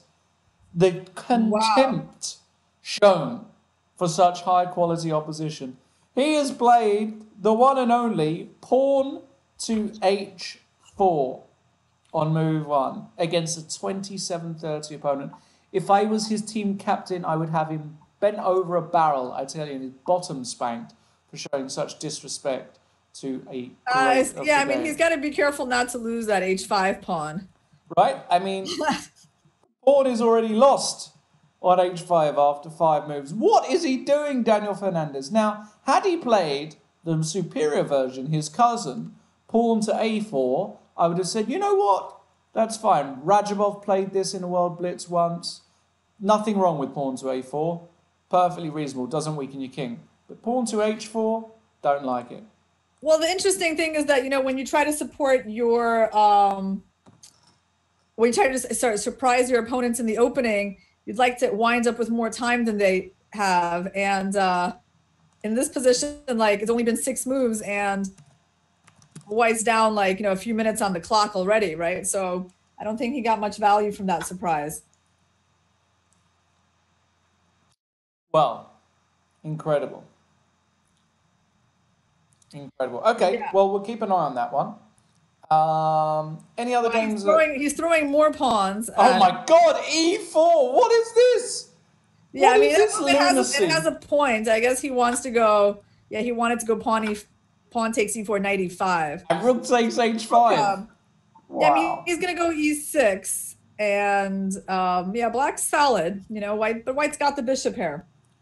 Yeah, he's gonna go e5 now, knight fd7 and f4. Hoping to get in f5 immediately. And if g6, well, black would have to probably play g6 there. Yeah, and if g6, maybe they'll go c4. You know, just keep on throwing the pawns up the board. Mm-hmm. Okay, so George Meyer has won already. Now, my guess is that he didn't checkmate his opponent, but that is only a guess. Yeah, he didn't checkmate, but he was up a queen. It seems like a queen is good enough. His opponent blundered a queen made a move that gave up a queen. Yeah, but we were looking at that game for a while, Irina, and that was not a particularly good game. Let's take a look at actually this one seems like an interesting end game. Matthew Cornett versus Thomas Rendell. Now Thomas Rendell won that big game against Lagarde in the last round. He did. And he seems to be doing okay in this game. So that's Tokras versus T. Rendell. Got it. Wow, what an interesting ending. Okay. Yeah, white's got like a big space advantage, but black's rook on a4 is really good. So now he's probably going to play rook a6 and bishop d8. Well, I don't know, or maybe not. Maybe rook a7. I don't know if he wants to exchange. Yeah, I would just hit this bishop. I mean, how does white really make progress here? Oh, I like that move, actually. That's good. Well, yeah, he's going king d7. That's Oh, he's almost he can't play rook a6 because there might be like bishop a5. He wants to go knight e2, knight c3 and pick off the b5 pawn. This is a cute little maneuver. Yes. Well, Black's gonna have to figure out how he's gonna deal with that. Okay, so he's trading off that bishop, but you know what? My evaluation is changing like a little bit. It's getting more comfortable for white. Yeah. Because he's got this clear plan. He's definitely gonna trade. Yeah, he's gonna go knight e2, bishop d7. Yeah. And then knight c3, and he'll probably put the rook on. I mean, it's not too big of a problem for Black, but I mean now his bishop is the more passive minor piece. I think it's still after rook a3. I think Black is just fine because you can't play king c1 because this knight is now on prise. Yeah. So rook a3, and how do you make progress? Well, you're going to go rook somewhere. Maybe, yeah, g4, h4, g5. Exactly. Rook, yeah, the king is right to stay on the king side because you're going to need to defend against. That's the only plan that white has. Yeah. So white is still the only one that can really make any progress here. Yeah, but this should be a draw. I would bet on Black holding this position. Yeah, it doesn't feel like white's got enough pieces in the attack here. So well done, Thomas, for doing what he's doing.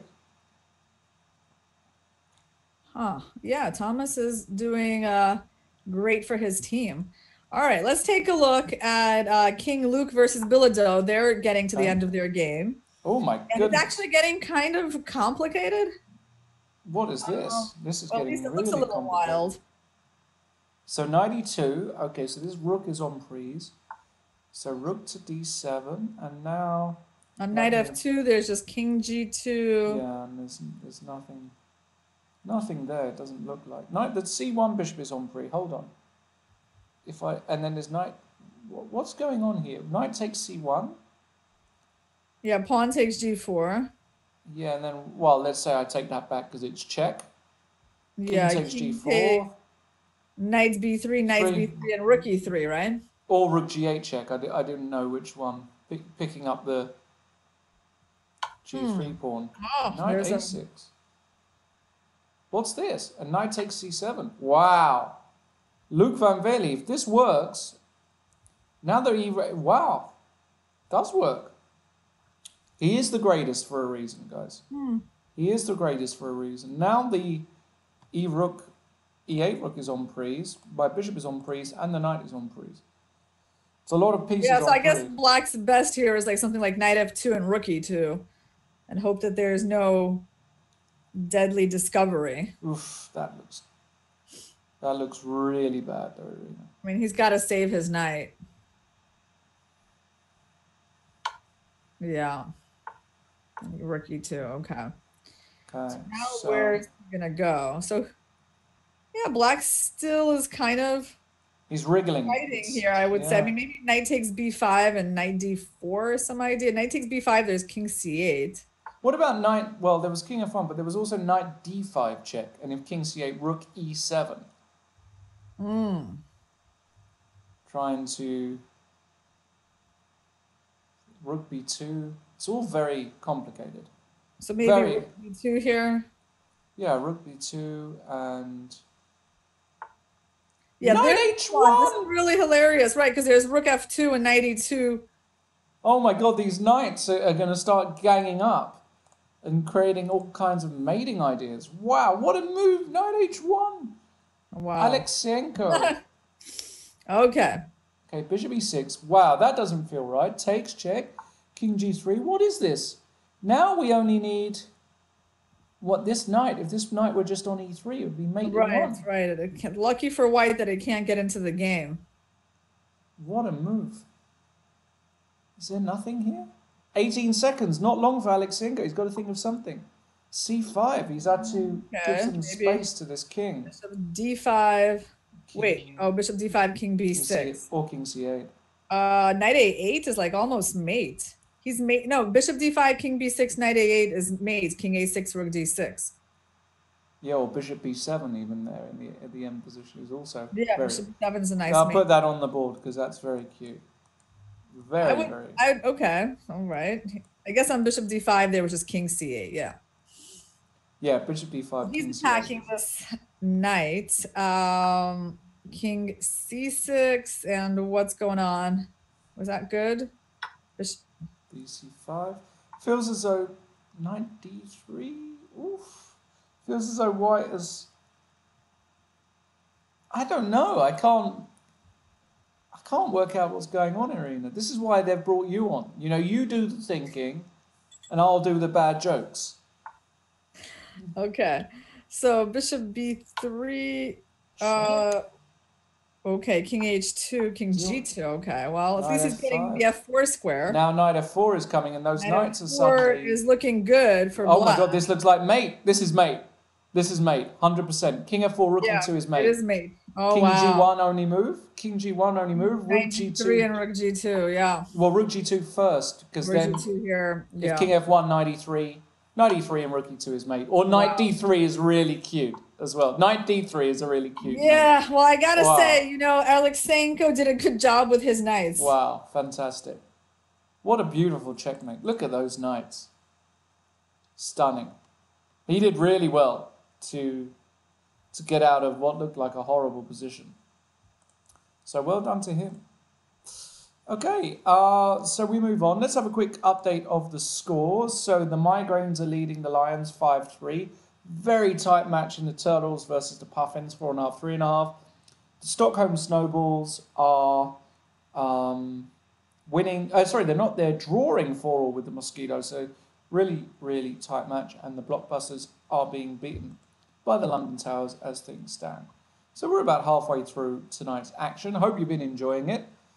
Remember to keep on plugging away on the Twitch and Chess.com chats. I'm sure we're having a lot of interaction on there.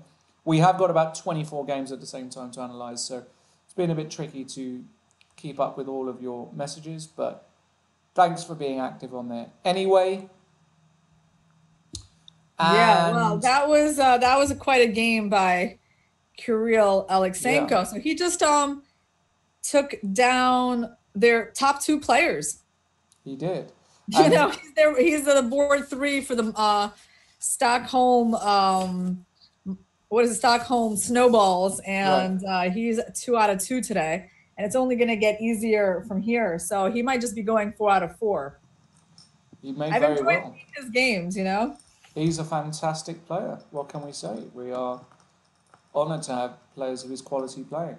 And look at this game here between Jones and Diamante De Lute. Yeah, which one is that again? That is Madame DD. Madame DD, okay. Now, I think that's Diamante De Lute, hence the DD. And she's a madam, because she's now a French citizen, I believe. Yes. Not citizen, but living in France. Interesting. And Gawain has managed to get the A-pawn, which is good for him.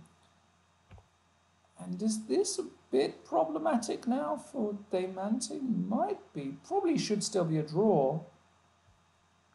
Should still be a draw. Should still be a draw. But Gawain is going to press for sure. Gawain is going to press. Diamante only with 10 seconds as well. Bishop c7. Bishop will come back to d2. No question. And he's going to play a5, a6. Put the bishop on e3 and hope to win the ending. Yeah, this is actually... Oh, wow. Only 12 seconds. Yeah, Diamante. That's tough. Now, king d7 is good. King d6, I guess. Okay, bishop c7. Okay. No, I have a feeling like this is going to end badly for her. Yeah, I also have that feeling. Now a5. But maybe, you know, maybe king e5 here. Oh, maybe she should have tried to win the g4 pawn. You know, there was no a5 because of bishop a5 and king f4. So now she went passive. But this is all right. I mean, you can't... Yeah. I mean... How does white break through here? I mean, she's just going to go back bishop c7, bishop b8, and so on. And she's saying you can't get through. Gawain will try and put a bishop on e5, I guess. But then bishop b6 check, kicks that king away. Excellent. King d3, and now you can just go bishop a5. Excellent. That's it. Bishop c7, yeah. King c5. Bishop b8. She should just try to make some moves quickly. Yeah, this should be a draw. This should be a relatively easy draw for Diamante. Yes, maybe you should try to get the d pawn going. if you can. I don't think she really can. I don't think I like the d pawn because it controls Yeah, the I just mean like if the king goes off to like f4 and so on. I guess king f4 doesn't even really work because there's bishop d2. Yeah, like white has no winning chances here. Yeah, she's played it well.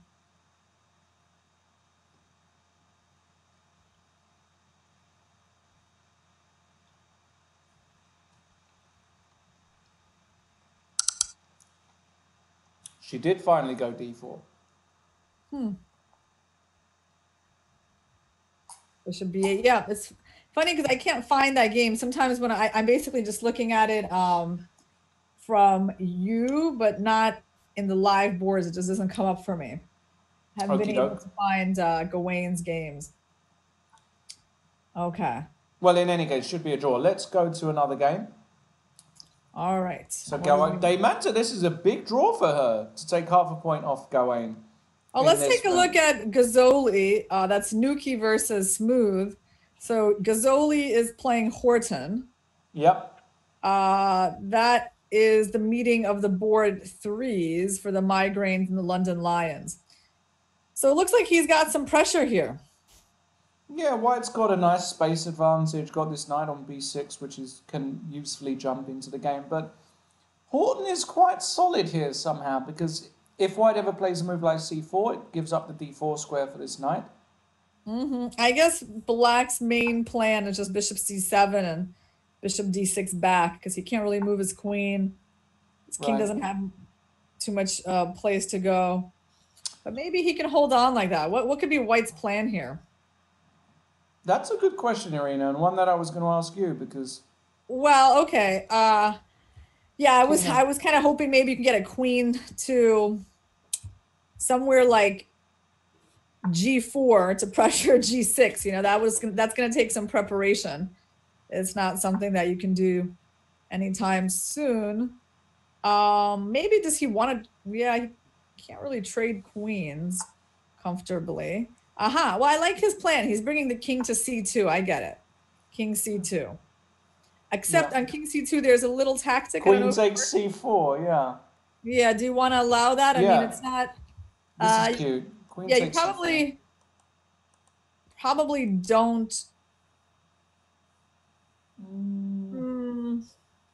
Yeah, probably you don't want to allow that. Yeah, probably see, not. He didn't. Probably not. He didn't want to allow that. Yeah, that makes sense. So king c1. He'll put the king on b2. It seems, and then he's going to say to Andrew. Well, Andrew just has to pass here. He doesn't really have an active plan. He can't go f5. He doesn't want to go g5.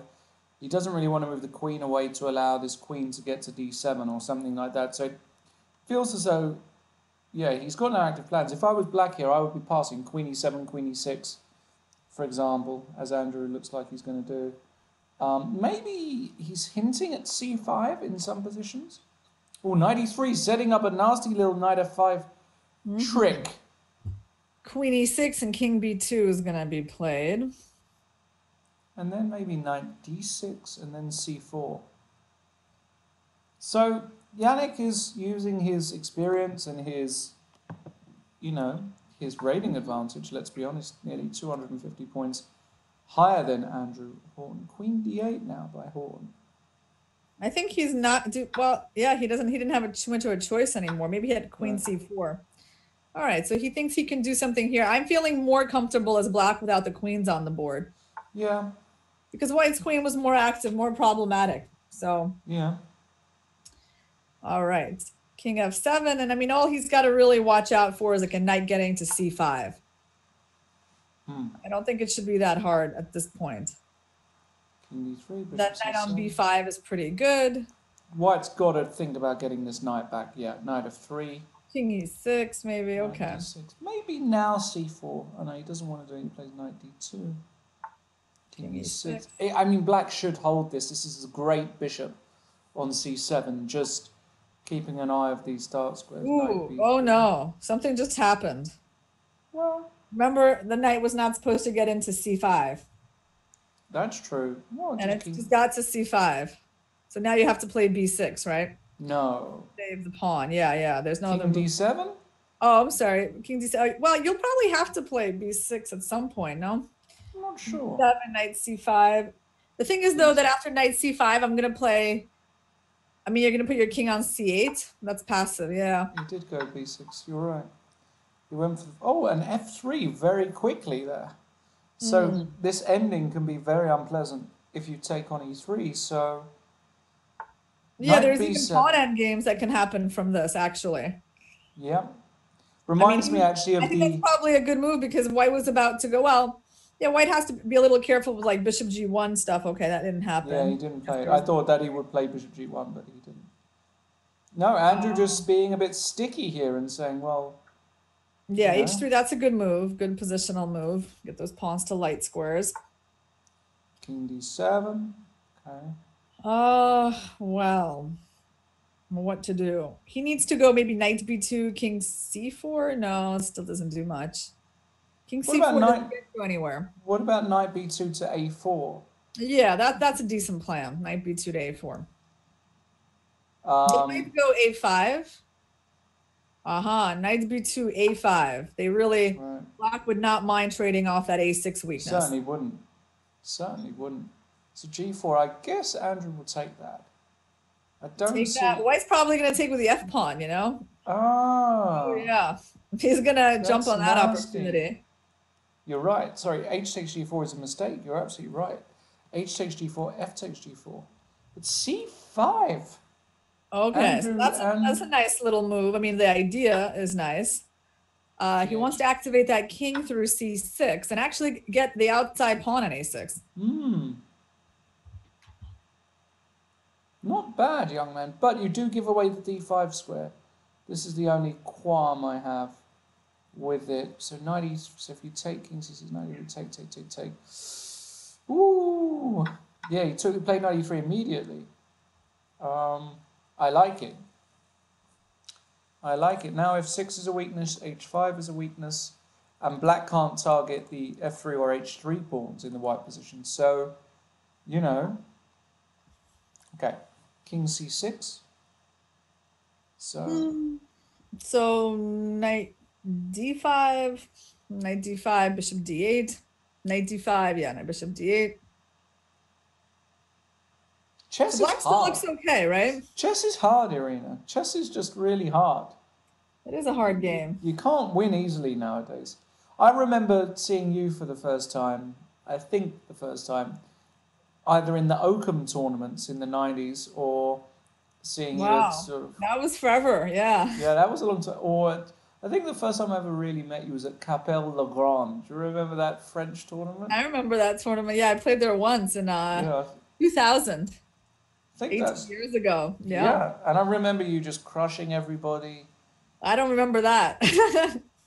Yeah, you crushed a few people. I don't think I did that well in the Capelle Le Grand, but maybe I won, obviously I probably won a few games. You won a few games. Things were just so much, the reason why I'm having a walk down memory lane here is, things were so much easier in those days, you know? If you played a 2360 or a 2300 or a 2250, you'd be like, yeah, I'm up for this. Right. Nowadays, you play 2360s like Andrew Horton, and look how stubborn he's being. He should have folded by now. Yeah, this looks actually totally fine. And first of all, his king is more active. White's got a trade on d6. The funny thing is that he's actually probably outplayed his opponent. He's just outplayed Ghazali over the past... Because you know what's funny, Lawrence? So knight d6, and knight c5, there's a5. Yeah, you're right. You're getting a passed a pawn. You're right. So White's actually got to think now about he's got the more passive king. Also, Black has got ideas like f5 in position if he wants to liquidate further and start targeting. Yes, Black also has an idea of h4, knight f7, knight g5. Wow. Actually, what happens here on h4? H4, wow, I love h4. Knight f7, and we get there first. I love that. I love that. Wow. Holy He's played this endgame really, really well, yeah. This is what I'm saying. I mean, he's a very talented... H4, I love. So Andrew Horton. How old is he? Can you tell us? I don't know him well. He's a very young guy. He's sort of... Oh, that's so sad. Oh, no. Where is he going? What? He didn't find that plan. Oh. He wants to go... I know what he wants to do. He wants to go knight d8. then knight c6. Yeah, he better play like h4 or something. Play here, h4 now. before White plays Play h4. h4 now before White plays h4. Do it. Don't do it. Don't do it. Play h4. Please play h4. But Yeah, then king he has to b3 do that. and knight c3 check. I didn't like knight b7. Yeah, I mean, yeah. Okay. Well, maybe he can still get away with this. Knight d6. He came back. Yeah, now h4, knight h5, and he wants to go like knight e8 or something. No, f5 he wants to go. F5? Oh, okay. F5 is all right. I don't understand any of this, actually, what both players Yeah, that was a little sad because black definitely did the hard part, and when it was pretty easy to just create a target on h3 and go for that pawn, he... By the way, out of the corner of my eye, I see that Gawain actually won that game against Diamante. How the hell did he win that ending? I mean, this is astonishing. Oh, no. What? Well, maybe you can show us what happened there. I'm looking at it, and basically, Diamante put a bishop on a terrible square on b8, got kicked away by the... Oh, no. And she got left with a g-pawn, which is the losing pawn. Oh, no. Diamante, what happened? Gawain, Oh. Wow. That's horrible. That is horrible. Let's go to another game. Let's go to Jan Smeets against Georg Meyer. We'll keep an eye on that game we were just looking at there because it did feel like... So that looks like an exchange French or something. Is that what it is? This Alexienko is a Guimard variation of the Tarrasch. So with 3 knight c6. Yeah, which one is Alexenko again? Alexienko is... Oh, it's Bilodeau, I remember. Bilodeau, okay. right. So his game is interesting again. Yeah, but I really like black here. 3, 6, 7, okay, even number of pawns. Yeah, white doesn't really seem to have any threats. I like the rook on f7, the queen on c4. Looks like a very comfortable position for Lopez. Yeah, a4, I like that. Just hunkering down there on the queen side. It's very difficult to come up with some active ideas here for white, apart from some jump to g5 or h5, which has happened. All right, we'll keep an eye on that as well. Is there anything else? Just a quick update on the scores, guys. So the Migraines are now pulling away from the London Lions. They've got a 6-4 advantage. The Puffins versus the Turtles, really, really tight game, 4.5, 3.5, as is the Snowballs versus the Amsterdam Mosquitoes, 4-all, and the Blockbusters also within touching distance of the Towers. So no runaway trains just yet, meaning it will almost certainly, like last week, come down to the wire for the final game for most of these teams this week. So, where do you want to go, Irina? Where do you want to go? Yeah, we'll see how Alexenko proceeds here because honestly, his position doesn't inspire too much confidence at the moment. And that's really funny that he's having tougher time like against Jassa Lopez than he was, let's say, against Jan Smeets. All right, but let's see Arabic Falcon. No, is that, no, that's something else. That's a different guy. That's a different game. Yeah, that's a different game. Okay, different.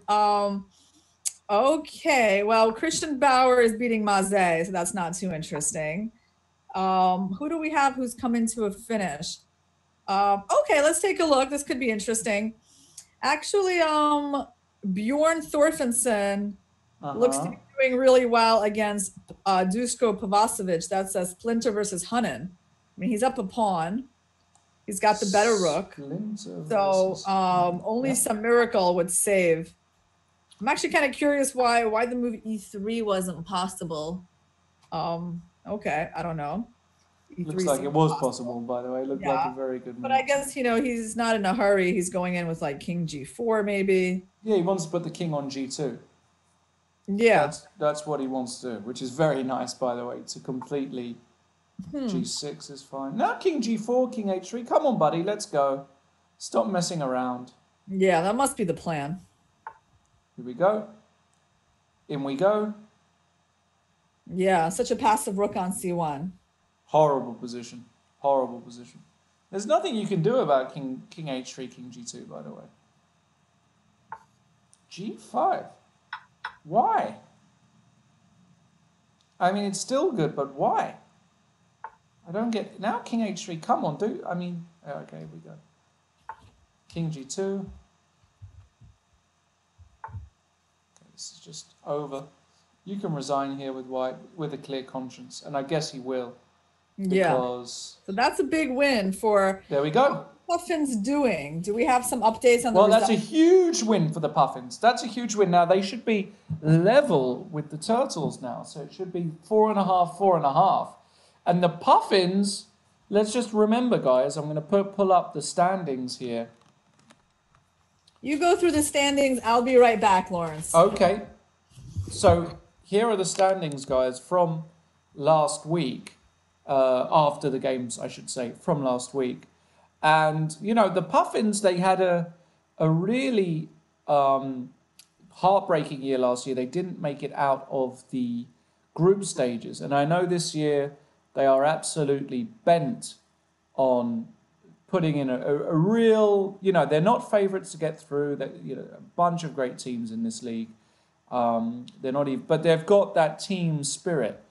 They are, in many ways, the sort of, if I could compare it to another national chess team who, you know, they've got a kind of Armenia spirit about them, you know? The Armenian chess team, yes, they've got, you know, Iranian on board one, but they, on paper, actually, Armenia should never have really won all the Olympiads and team championships that Armenia won over the past few years. And the Puffins have got a similar kind of team, a togetherness in their team, which I think means a lot. It means they're cheering each other on. It means they're supporting each other. And that goes a long way. That goes a hell of a long way. So the Puffins, as we can see, on 1.5 points, 1 win and 1 draw, that important win last week, if they manage to pull out a little surprise result today against the Turtles, they are going to be in fantastic contention to get one of those qualifying spots, as you can see there. So everybody loves the Puffins, and yeah, we'll see how they do. Now, they are currently 5-5 against the Turtles. We should really check in with one of their other games. We've got Yes, Eldor. let's do that. Lawrence, we've got Versing versus Thorelson. This is Lucas Kuhala, who's the 4th board. Yes. For the Turtles. Yes.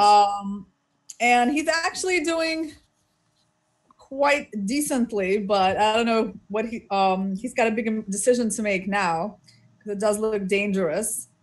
Wow, bishop e5. That's a tricky little move, huh? Yeah. So what's going on pawn takes bishop? Well, pawn takes bishop, rook takes rook, queen g4 check. Yeah. Okay. And king f1 and e3 looks very bad for white, has to be said. But you know what? On queen g4, maybe there's bishop g3. Yeah, but then maybe just rook. Not so simple. Not so simple. You're coming in. Okay, let's say I go e3 again. On bishop g3, e3? Yeah. But then there's like queen b7 or something. No, but then I'm tricking you. I've got rook f2 check. Oh, you have rook f2 with mates. Okay, that's tricky. Yeah. So you go rook f1. I agree. Let me find something there. E3. Yeah, rook f1 looks rook pretty f1. Yeah, that is a problem. So hold on a second. So what happened? Bishop e5. He took it. Okay, so we got this. Queen g4 check and bishop g3 on the board, Irina. Oh no! What this happened? This has happened. Bishop g3 is on the board. Oh, it's on the board, but he didn't play. No, he didn't play e3 and queen b7. He's going to go queen f3 check. He's got a draw if he wants it. King h2, but maybe he's got more. Feels like more here. Feels like more. With this queen offside, just for one move. So he could go e3 and still Yes. but e3 is there queen d7? Yeah, and yeah, maybe he's just There was going going to block draw. from h3 there. Okay, so this is going to end in a draw, which is a really good result. Right, it's a fantastic result for Luca, yeah. Yeah, it looks like a repetition is going to be made here, and every half point does count. So yeah. you don't want to. Oh, he was outrated by 300 points. Oh, exactly. That's a really big result for him. And he's declined the draw. Okay, this is strange. Okay, they're just going to They're just going to repeat. We got London Towers still ahead. Stockholm is tied. Ljubljana is tied. And Marseille has a minimal lead. So we're in a very competitive day. Very competitive. That's what we love about the Pro Chess League. All the matches are competitive. They are fighters. What about this one? Jan Smeets against Georg Meier. One of the big hitting pairings of the day. Of course, the snowballs against mosquitoes. Oh, okay. This is we should stick with this one, even though the position isn't the most thrilling. It looks as though Jan's got a great position, by the way. You know, we're talking about a 2600 plus matchup here. And in a very, very important match, 4-4 at the moment between the snowballs and the mosquitoes. So right, there's probably going to be a trade on d7, and White's going to try to take the pawn on c5 or at some point. You would think so, something along those lines, or maybe White's just going to play a bit more coy. I'm not exactly sure. I don't think it's too bad for Black because the bishop on g6 is really not bad, and it's kind of restricting the knight on g3. Does he want to go? Well, he did take, I guess, rook e1. Queen e1. He can also go queen d7. He can play queen d7 and on rook e1, on rook e7, queen e7, and take back on c5, and after c3, maybe even like b4. Yeah, I think he'll be okay. I think Black will be fine here. Now that's interesting. Wow. So he goes for a little imbalance. Rook e1, queen e1, and bishop c2. But then I've got, the d4 square for my pieces. I've got the d4 yeah, square. well, you're going to have to try to get a knight there, but... I can get a knight there really easy, knight e2, knight d4. I'll probably stabilize first. I'll go queen c3 or something, you know, takes, takes, bishop c2. I'll go queen c3 first. The bishop will come back to g6, and then I'll probably play knight e2. Okay. Uh-huh. That's what I would, you know, because once I get a knight to d4, Irina, then... I agree. It's going to be a mess for Black. That's a serious knight. As long as I can neutralize the pressure along the A file, I think I'm, you know... Yeah. No, this has a potential to be a real positional disaster for Black. And it's rare that you see Georg Meier on the Black side here. It's normally him with the white pieces. So let's see how resilient he is in slightly... Yeah, I mean, he's going to have to take on c2. I don't really... I mean, what else can he do? Like d4 or something? I mean, it doesn't really... No, I mean, Georg Meier, he did go d4. He did it. Wow. Okay. Okay. Yeah, because this is his one chance for active counterplay, you know, making sure that pawn's not going to get blockaded. And if queen d2 here? Probably queen d5. Queen d5 is at least interesting. Queen d2, queen d5, a3. Yeah, then just queen c5. Then you're happy. You got your pawn back. Are you happy? Oh, you're happier. I mean, I think you got to go for something like that. I mean, otherwise, queen d5 makes sense. Maybe, what do they do? C3? Yeah, c3 is probably a better move. C3, there's rook a2 that we got to consider. Yeah, I wasn't worried about that. I was more worried about d3. But why aren't you worried about that? C3, rook takes a2. Well, I'm not worried about it because of rook e1 or something. Rook e1. Rook c3, rook a2, rook e1. CD4, okay. Yeah, and I'm threatening two I can things. see that. Mm-hmm. So c3, you think they're gonna do what? He's gone b4. Okay, well, rook takes a2. Rook takes a2 now for sure. I think, although we got to calculate, you know, rook takes a2, queen a2, and queen d4. And then queen b1, knight f1, h6. And then I'm fine with black. Yeah, black is okay, right? Mm-hmm. Yeah, because takes, queen d4, queen b1, knight f1, h6. Now we're threatening bishop takes c2. The problem is if you move the pawn with white, then bishop d3 comes, highlighting the problems of the back rank. There you go, guys. A back rank problem. Have you ever had a back rank problem, Irina? Well, fortunately, I haven't had back problems, but back rank problems. Yeah, I did blunder one tactic for sure. In a Oh God. U.S. Women's Championship, to Sabina Foy-Sour based on a back rank deflection that like won my queen, like the most basic deflection you can imagine. I actually fell for that when I was already a decent player. So that was an embarrassing tactic to blunder. The only with all due respect, I've seen you play a few US championships, of course. You've won a bunch, but the one that you're most remembered for is that playoff against was it Anna Zatinsky? Zatonsky, yeah. Zatonsky, with the pieces flying everywhere. What year was that? That was 2008. Okay, so this was really before the explosion in St. Louis. And, yes, it was not in St. Louis. St. Louis started in 2009. Right. Yeah. And for all of you guys who haven't seen it, I really recommend you check that clip out on YouTube. Irina, absolutely furious. Yeah. With how that wasn't my idea, of how chess works. So it was a bit dirty. It was down and dirty blitz. It was for the it was the playoff for the championship, right? So it was. Yeah, that was a playoff for the championship. So actually, this is happening. Queen B1. Yeah, it's happening. Queen B1. Probably going to happen, and then Knight F1 and H6. And now Black is down a pawn, but he's probably going to get it back. He's definitely going to get it back. Mm-hmm. Because White can't even touch their C pawn because of Bishop D3. So I wonder what he's thinking about here. What can he be thinking about? Is he thinking about H6 right away? No. He needs to play Queen B1. That's a helpful move.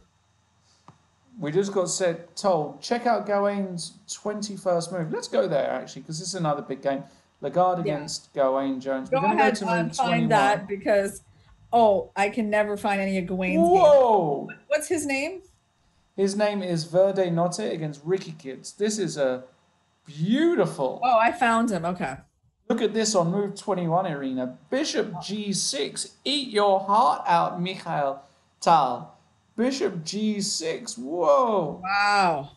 That is some next level tactics, because if F takes G6, he just wants to go what? Rook takes E6, I guess. Or no, take on B4. Or maybe he wants to just get... Wow. Oh, he wants to ruin his pawn structure before capturing the knight. Wow, what a move. That's the idea of that move. Well, let's go to the current position. Queen takes B2. And Gawain, with all of his pieces, concentrated on the king side. But Lagarde's so solid. Oh, Lagarde defended well, I think, with that presence on the D file. That's the control of the central file, helped him beat back this attack. And I think he's doing fine. I think he's doing well, actually. Absolutely. Absolutely, Irina. Okay.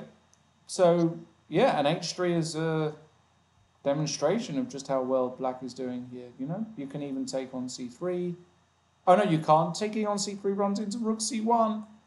Careful. Gawain is a tricky customer. Do not fall for the Gawain tricks, or you will regret it. So, castles by Gawain. Now, what's the score in this match, actually? This is a 5-3 match. So the Can Blockbuster's struggling at the moment against the Towers. Obviously, the Towers who had missed Gawain because he was playing in Vacanze for a couple of weeks. So really happy to have him back. Okay, I know some people have been complaining about the volume today. Have they? I just tried to put it down. Like they say that I sound a lot louder than you do. So I've tried to adjust my microphone. Sorry about that, guys. That's what I was told sounded good when we did it. We tested and we didn't change it, and we've been told we've got decent volume. So maybe it's also the settings at your end, guys. Yeah, it's true. They could probably adjust it, but they say I sound louder than you, so I tried bringing my volume down. I think that's just because of natural causes, Irina. That's you're from Brooklyn. Like you grew up in the streets, in the hood. You have to be loud, right? Well, all right. I've been around those parts. I know what getting hollered at is all about. No, I gotta say, I didn't grow up in the streets, though. That's true. I grew up more like at the chess club. You grew up at the chess club where you also have to be allowed to talk to everybody at the Marshall. Okay. So where are we going next, Irina? So Simon Ansel is getting crushed. Maybe not, but maybe slightly outplayed by Daymanti. She's still not Cornet. I wish she would change her name. No, I think she has changed her name. Yeah, she has changed her name. So Maxime Lagarde, he's up a pawn. Maxime Lagarde. Where is he at? But maybe against Gawain, right? Yeah. So Gawain's attack didn't quite work. I mean, that was no, it didn't work at all. Defense there. But Gawain's going to make a draw here. Yeah, most likely. Okay. So what game should we go to? Diamante. That seems pretty interesting. She seems to be doing well with 3 connected passed pawns. Okay. But there's also a very interesting game here of a matchup we haven't properly looked at. Etienne Bacrot, this is a really big match, actually. We've got Baki 83 playing against Crazy Boy 26. And other than Christian Bauer, we've got a bit of Francais on Francais action. This is round 3, right? This is round 3, Francais on Francais. 2 of the strongest players in France playing against each other. Bacrot against Christian Bauer, who is playing for the London Lions, guys. Playing for the London Lions, Christian Bauer. And this match is 6.5, 5.5. So this is round 4 already. If Bacrot is playing Bauer, it's the 4th. It might be their 4th round, yeah. It's their 4th round. So some teams already on the last round. Okay. There we go. Makes sense. I was a little confused because they're both the board 1s. Okay, this looks like it was what is it, the Card Khan, right? Mm-hmm. Yeah, this was a 2 nights defense. I've actually had this exact opening before against Simon Ansel, who's playing in the tournament. But Christian Bauer went for Bishop G4 on move 5, and we've got this position here. Very typically unbalanced position where both players can play for victories. And the point is, if White goes F4 here, which looks very nice, A doesn't really threaten F5 because of Bishop G3 check, and Black can often reply with F5 himself, uncovering an attack on this knight. So I'm not sure White's going to go F4 here. I guess if I was in Etienne's shoes, I would be thinking about Bishop G2, castling long. Even moves like Knight F5 are possible for the moment, though I'm not completely convinced by Knight F5. I kind of wonder where Black is going to castle, because if he castles queenside, there's B4, B5. Right. So he might actually be better off castling kingside. And I'm thinking, okay, Bishop G2 is kind of a normal move for White. White might castle queenside. Yeah, White can definitely think about it. But the problem with when you castle queenside here in these positions, some accident always, well, maybe that's just me, but there's always some accident that happens. Black launches these queenside pawns up the board, goes B4 real quick. So I think Etienne, being Etienne, he's just going to go Bishop G2 and say, what are you going to do next? That's my thought on it. But a big game here, Bacrot against Bauer on board 1. And, hold on a second, let's go back to Smates versus Maya. Yeah, because I already went back to that. That's we have a draw. About to end with a perpetual. Right, yeah. we have a draw here. Okay, well, that's a fair result. I mean, George Meyer, actually, he got really low on time as well. Maybe he was looking for a way to win.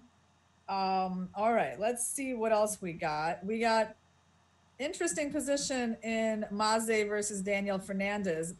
Mediocre but creative. Mediocre but creative. That's a humble name to give yourself. That's like, it's typical Fernandez. Very, very self-deprecating kind of guy who, for many months, if not longer, was concerned that he'll never get the GM title. Got the rating and was always so close, and he finally got it just a few months ago. So he's now completed that. Congratulations, Daniel. So he's got a position here where I have to say, I like Black. Yeah, that move is really surprising. D4 by Maze, like why What's he that? suddenly decided to sack the C4 pawn. I mean, obviously he wants to just go D5, and he just wanted to somehow use that pawn and not get it just stuck on D3 passively. Yeah, it also makes sense because after BC4, D5, it kind of He wants to go cuts. queen C3, yeah.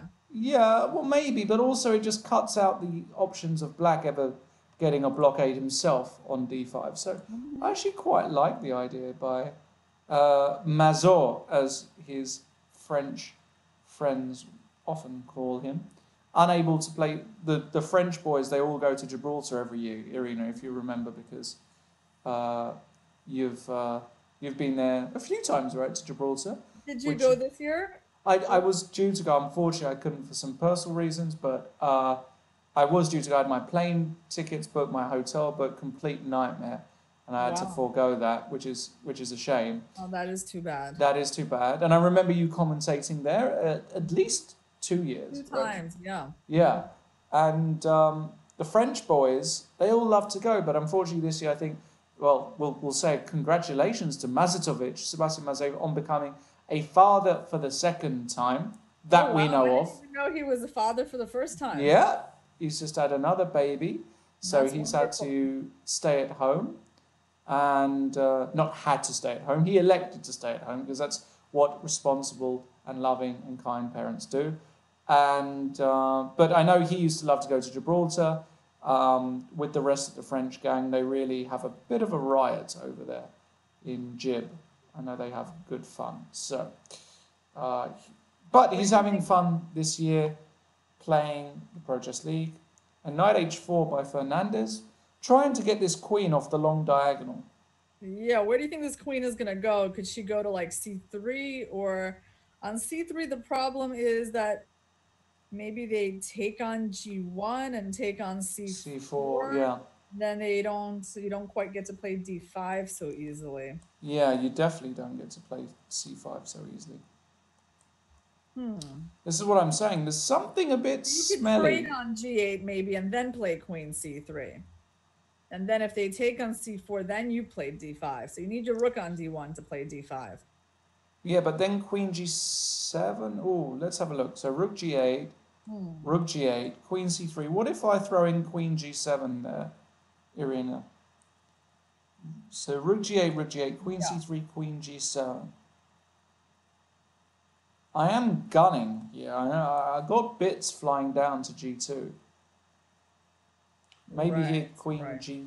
And the problem is if you go Queen G3, then I've got the nasty Queen B7 check. Discovered check, winning your queen. Well, maybe I should actually, you know what, I'm thinking maybe if we take on G8, maybe we should go Queen H3. Or then we can't because you take on C4 and Queen D5 as mates, right? Yeah. Well, no, you can go D5. You can go D5 after Queen H3, BC4. You can still go D5. Right. Your idea. But then, yeah, okay.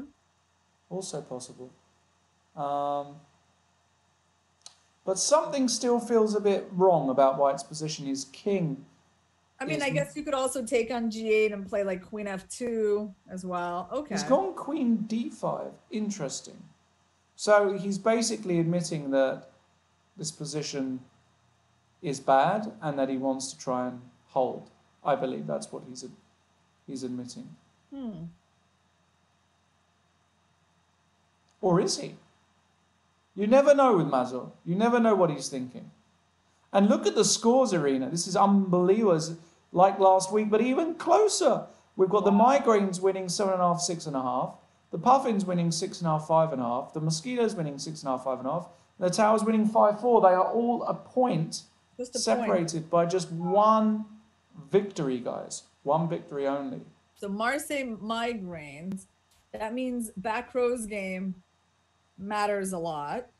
And he actually did, if we go back to that game, he did castle queenside. And he played like bishop G2 and castle queenside, and let's see. Well, he doesn't have a huge advantage, maybe a bit more pleasant.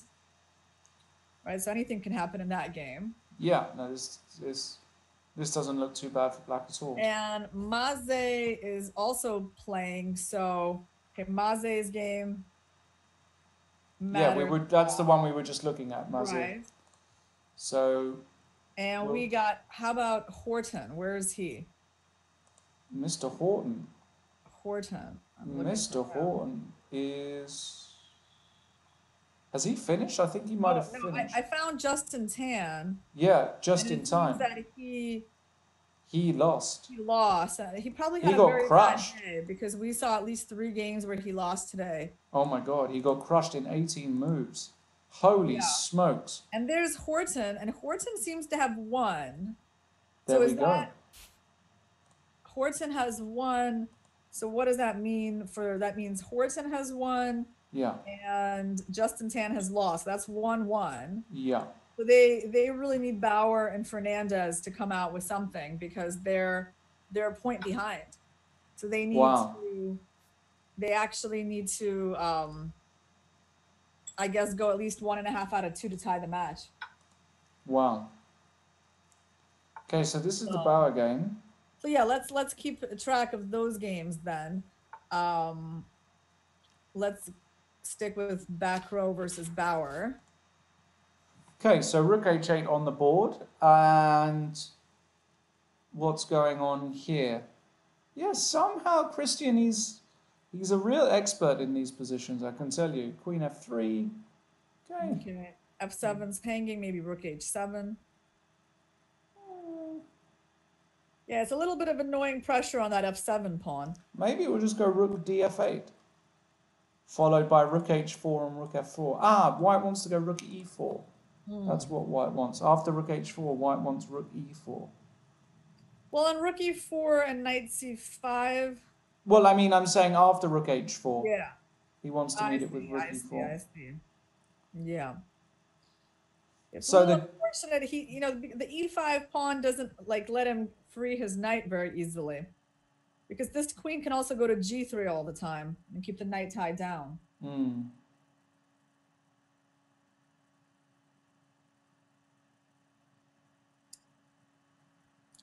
So that's that. And Maze, they are in an end game. Black just played knight F3, and we're threatening knight takes D4.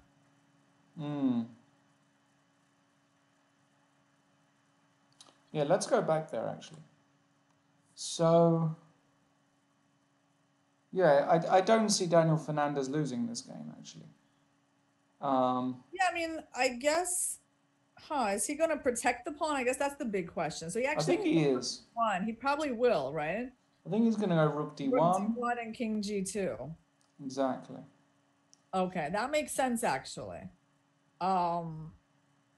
Bring the king in, and Black's rook is a little bit stuck. Okay. Rook A3. This also is clever, right? Because if knight takes D4, Rook D3 is a great little tactic. Actually, this is the difference, Irina. This is the difference right there. We play Rook D1, make a draw. Yeah. He plays Rook A3 and wins. Yeah, because A6 is hanging. He's going to win that pawn, yep.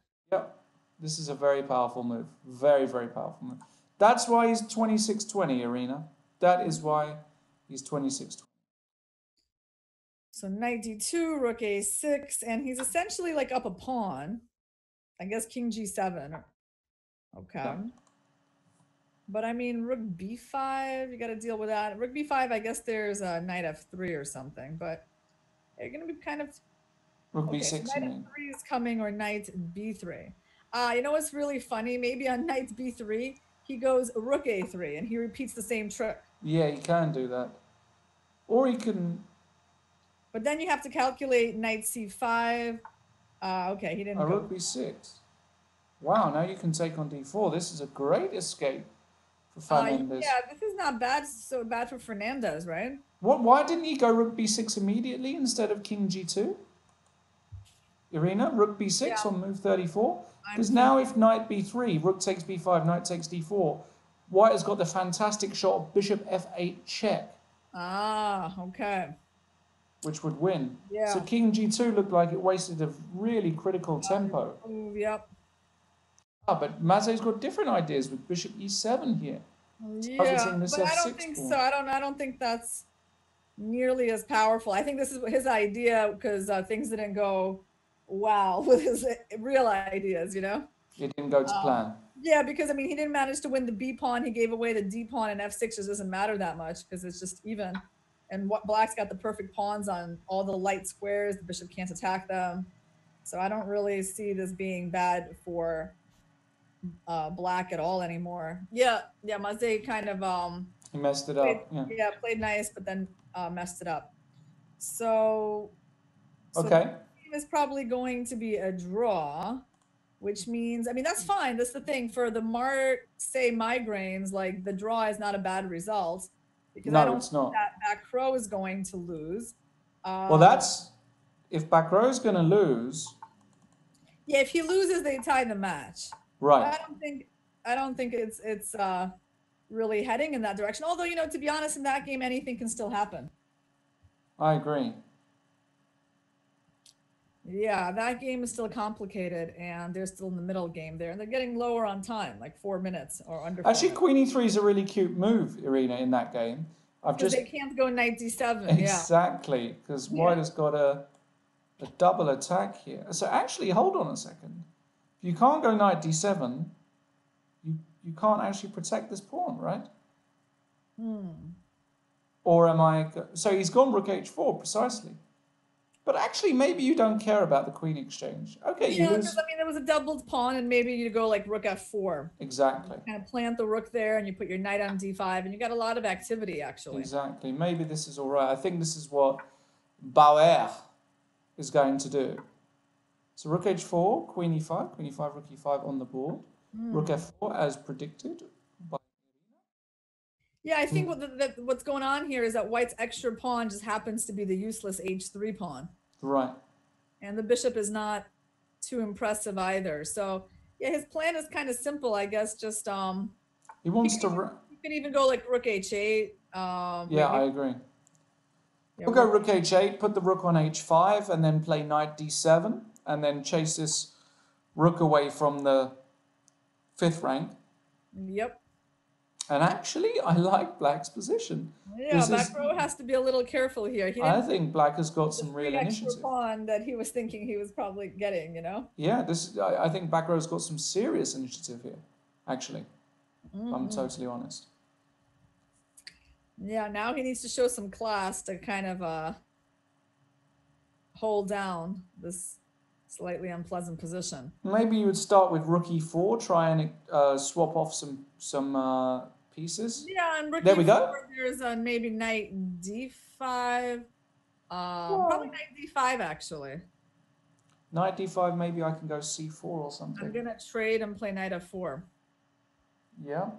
Replace the rook with the knight. Yeah, that's also very annoying. Irina, we're guessing everything. Yeah, once in a while, the simple moves, you know? I have to say I didn't understand anything in the game that was going on with Alexenko and Van Wheelie, you know? Well, very sharp, but it was very sharp. Enough. Yeah. This is your bread and butter. This one I can understand more what's happening. That I agree with. So yeah, actually somehow White is still struggling here. Rook back to E5. Okay. Okay. So now he needs to find a way to get the knight to F4. Ah, okay.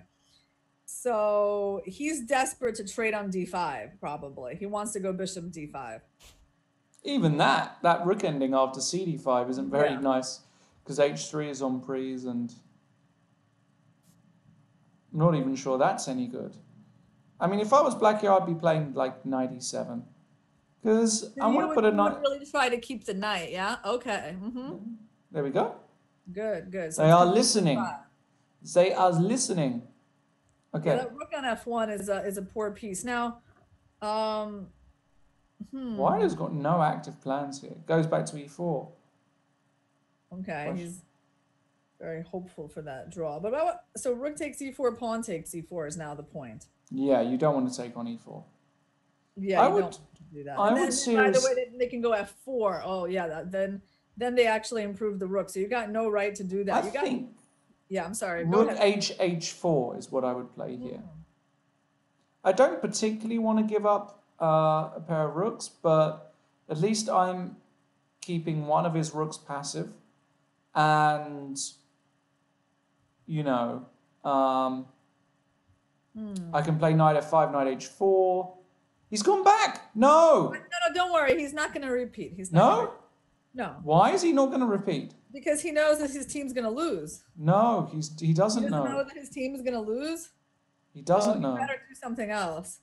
Someone's doesn't know. Somebody better tell him. I hope somebody can get in touch with him. They should all be on a internal communication system within the team. Surely.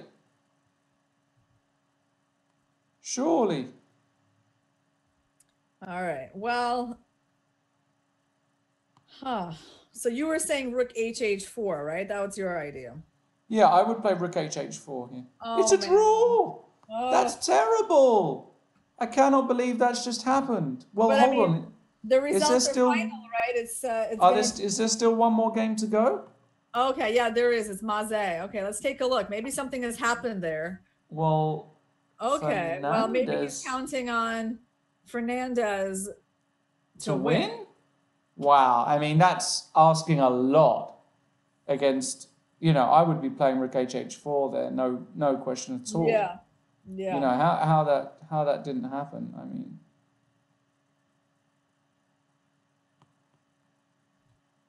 incredible. Okay, so king e6, and he wants to take on e5 maybe. So what should white do? Check. All right, now king d5 is a self-mate. Yeah, king d5 is not going to happen. By the way, Chelsea lost 3-0 at home to Bournemouth tonight, which is, let's just say, a subpar result for the boys in blue. And I know you're very distraught about that, Irina. I can understand why you're so upset. Are you talking about football? Yeah, soccer. Right, soccer, yeah. Yeah. You're not distraught. As you correctly understood, I have a huge interest in that. Yeah. I vaguely understood what you were talking about when you started. Okay. Marvelous result. That's a bit like me going to the Marshall Chess Club on an amateur night and losing all 6 games. That's the sort of and getting beaten by Jay Bonin 25 times in a row at Blitz or something like that. So you know Jay Bonin. I don't know Jay. I know Jay is a legend. Jay's a legend, right? Well, I mean, but he's even a legend across the ocean. How did you hear about him? I mean, I've been to the US a few times. I've been to the Marshall Chess Club a few times, I've been there. I love the Marshall Chess Club. Yeah, it's beautiful. I spend a lot of time there. Do you? Yeah. Almost like... all day and all night. Huh? No, almost. I mean, I would say every other day for sure, Oh, wow. Okay. Yeah, you can definitely find me there. No. Will we ever see Sebastian Maze or Daniel Fernandez at the Marshall Chess Club? That is the question. I love bishop d4. A nice centralizing move. Also, this knight now can't really get back in the game. This is a very tricky position, though, because the rook can't come behind. And I mean, if I had to hazard a guess... I mean, black is not doing too badly because his h-pawn is able to get to h2 or something, right? Right. If that pawn gets to h2, it's hallelujah. Yeah. So let's just go h3. Oh no, but h3 check and b6. Oh, but we can put the king on b8 first. Yeah.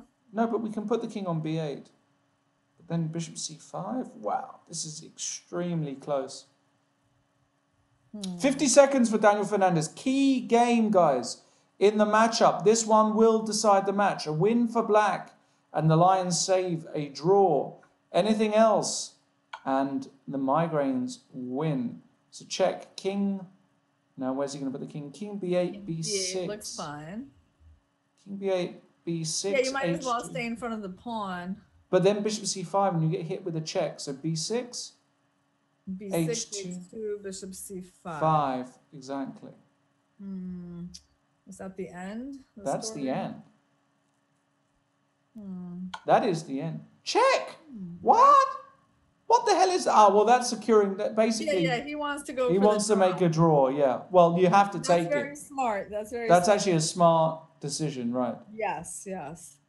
He understood there's no longer a need to risk. What? King c8, b6? b6, yeah. Okay, now he has to take on e5. Okay. I'm not sure. And then what is Rook b2? Rook b2? Hold on. Rook b2? Rook b2, Irina, or rook a6? Why Yeah, not just like rook h7. But then I take on b6, and you can't take on h3 because of rook b3 check. Okay. It was a little trap. It was a little trap. That's why I like rook b2 much better. Yeah, I see that. Okay, now it's just a draw. Like king e4. Yeah. That white's definitely... h2, or check. Oh, no. No. Rook b4? Yeah, you know what? Why h2? Or we could take an h3 then. And then king takes b7? Yeah, I mean, it should be... He's not going to lose this, is he? What's going on here? No. e7 or rook h2? e7! Okay. Oh, Okay. wait. He's really screwed this up. King f5 is losing. Isn't he just No, it's completely winning. King c6, rook d2, end of game. Yeah, he just cut the king. Wow. I mean, what did he do all of that for, Fernandez? What is that, buddy? That was really poor. That was really poor. Well, you know, when the seconds tick down, you know, quality went down as well. That was really, really poor. Yeah, that was unnecessary. So basically, we got the Marseille Migraines winning a pretty close match against the London Lions, right? So what is the score now? Did we get some updated results? Yeah, that will be 9-7. And I'll tell you what I'm going to do. I'm going to bring up the standings. And that will mean that Marseille are in a very good, comfortable position of 2 wins and a draw going into week 4. So they will be potentially top of the table, depending on what the Puffins do and what the Snowballs do. So what I recommend we do is actually go back to that Puffins game, because that is tied 6.5 all. 6.5 all. Let's go and see our Puffins. How are the Puffins? Who are they playing? It's not Justin Tan. No. Well, let's go to this one here. We've got Lenich against Gretarsson. Yeah. So we've got Lenich against Gretarsson in another ending here, which looks very bad for Gretarsson. I'm trying to find it. What's their name there? Lenich is who? Lenich is Michelangelo against Anaroli. Michelangelo is Hiopi, as he's more affectionately known. Michelangelo is the game I don't have. All right, let me try to find it. Okay. And the Puffins are 6.5 all. Now, we'll try and find some of the other games as well. We've got this one here. We've got Pavasovic against GM Splinter, and this looks like a draw is going to happen immediately. Oh, that looks like perpetual, right? That is perpetual, so we're not even going to spend a game. So that means that will get us up to 7 all with... Oh, okay, this one is kind of interesting. Bjorn Thorfinson playing Luca, and I wouldn't say that he's necessarily winning. It's possible that the 4th board of the Ljubljana Turtles might save another half a point against a higher rated player.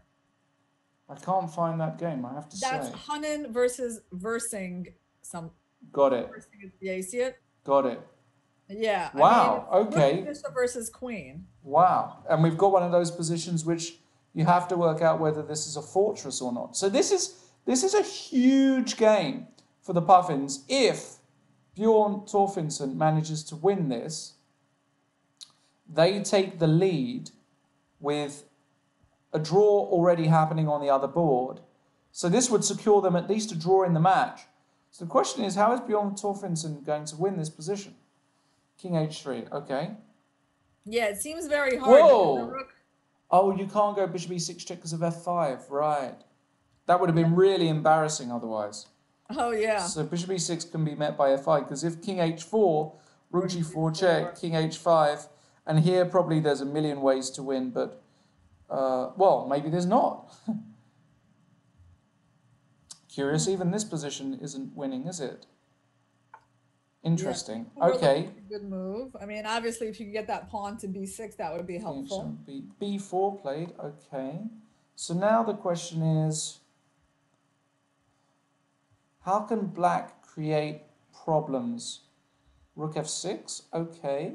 And if b5, he wants to go bishop e6 check, right. So, Lawrence, I think we need to put the board back on, because the people are just seeing the standings. Oh, my goodness, you're right. Excuse me. Thank you for that, guys. Got a little carried away there. Okay. So this is the game here. Thorfinson against Skuhula. And as we've been saying, it's 7-7 in this match. Is Skuhula going to make a draw here? Yeah. Skuhala. Well, you know, he wants to go like bishop c2 and get that pawn. Yeah, queen c3. So I don't know, bishop d5 or something. Yeah, to me, doesn't feel like he should lose, right? Yeah, it doesn't feel like he should lose, definitely. Now we got the other one that ended in a draw, and who else do we have playing? There's one more. There's maybe one this more. one. I'm looking for their players. Because so far I just don't see those games. I wonder if we just don't get all the games. Of course we get all the games. We are the games. Okay, all right. Michelangelo, here we go. It's this one. It's Luka Lenic. It's okay. Michelangelo. Well, you found it. I don't see it. That's the issue. But go ahead and show it. Well, I'm going to shoot some. I'm going to wax some lyrical on this game because Hiopi is defending hard, but I have to say he's an exchange down, and this could be a disaster for the Puffins if Luka wins this. And your boy against Thorfinson draws. That means that the Turtles will win 8.5, 7.5. A devastating loss that will be for the Puffins. The question is, has Hiopi got any tricks up his sleeve in this position? And, I mean, these bishops on f2 and f1 do a tremendous job of covering these squares. I don't see any entry. I don't see any checks. Like, I just don't see it. So if I just take on c6, which is what he's done, what is Hiopi's idea? He needs a breakthrough, but I just do not see a way to get through here. Knight e2? Knight e2, but that's not even got a threat. Knight d3, similar idea. Okay, knight d3, bishop to h4, and now maybe knight to f4. Again, no threats. Bishop f6 is fine here. You could probably just take on a6 as well. I still see no threat. Rook takes a6. And then knight c5. Even that's probably okay for white. Rook takes a6, knight c5. But Lenic, okay, so Hiopi with only 28 seconds here. And Lenic with 2 minutes. I just have a feeling that Luka is too strong to really not win this. That's my gut feeling, I have to say, Irina. That is my gut feeling. There was indeed a draw. 30 seconds is really nothing, yeah? By the way, there was a draw between Thorfinson and Skuhala. What a week for Skuhala. He's been brilliant, getting some really important points on the board. And that means this is the last game in the Puffins versus the Turtles. Has Hiopi got some magic kind of swindling technique that we don't know about? He's a very classical player to a certain extent. I've played against him. He knows his systems. He's not an internet trickster like me. He's a good player. Who are you talking about? I'm talking about the guy Michelangelo. That's Hjorvar Stein Grittarsen. Ah, Grittarsen, okay. Yeah. Young guy, extremely talented, has a real job, has a family, you know, did everything right. Did everything right, Irina. There's, you know. Wow, rook takes e6. Yeah, I was thinking this could happen at some point. Okay. Oh, this is just over. That's a winning, isn't it? No, that's a rook. Yeah, forget it. Forget it. This is over. Any move. Bishop f1 is good enough. Okay. Beautiful. Okay. So not much drama, I'm afraid, folks. The Ljubljana Turtles are going to win? They are going to win. The Turtles are going to win this 8.5. And what that will mean is, and we do have confirmation there, so the Turtles have won a massive, massive game. And that means that the Turtles will now be on 2 wins and 1 loss. And they will leapfrog the Puffins. So the Puffins now in mid-position, they're going to have to really pull out some stops in the following weeks if they are going to qualify. A big, big dent to their dreams today. So that means we've had 2 matches completed. Let's go to the next one. And that, well, we've got, look at this, 2 more neck and neck games. Yes, Stockholm versus Amsterdam. So I have this pulled up, actually. I was able to find everything.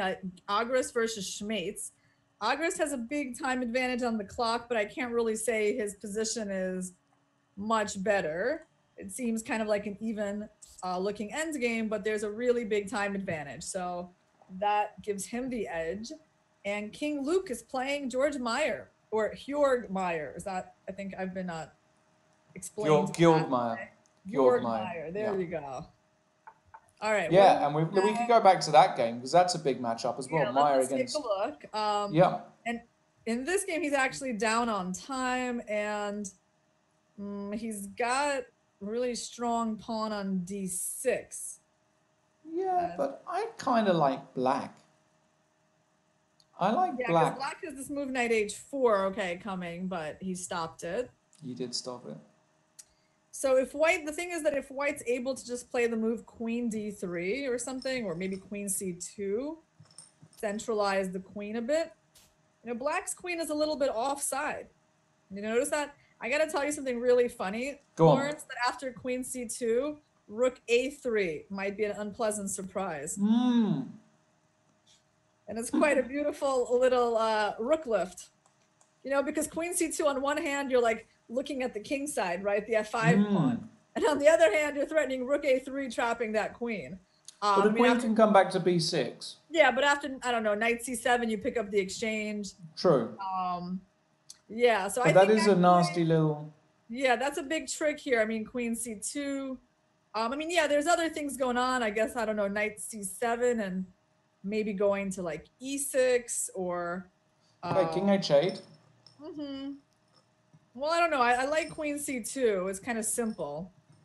Because taking on f5 is really a nice little idea.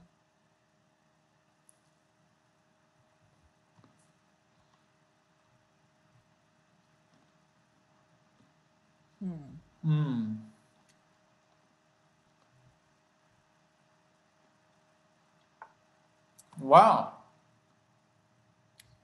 All right, so he liked that. A very strong suggestion, young lady. Okay. F4 and rook a3. But he could do it. He missed it. It's easy to miss, you know. Oh my God, he missed it. Rook a3, and he's old. Well, it's Luke. well, I mean, you know. Yeah. Oh my God, Irina.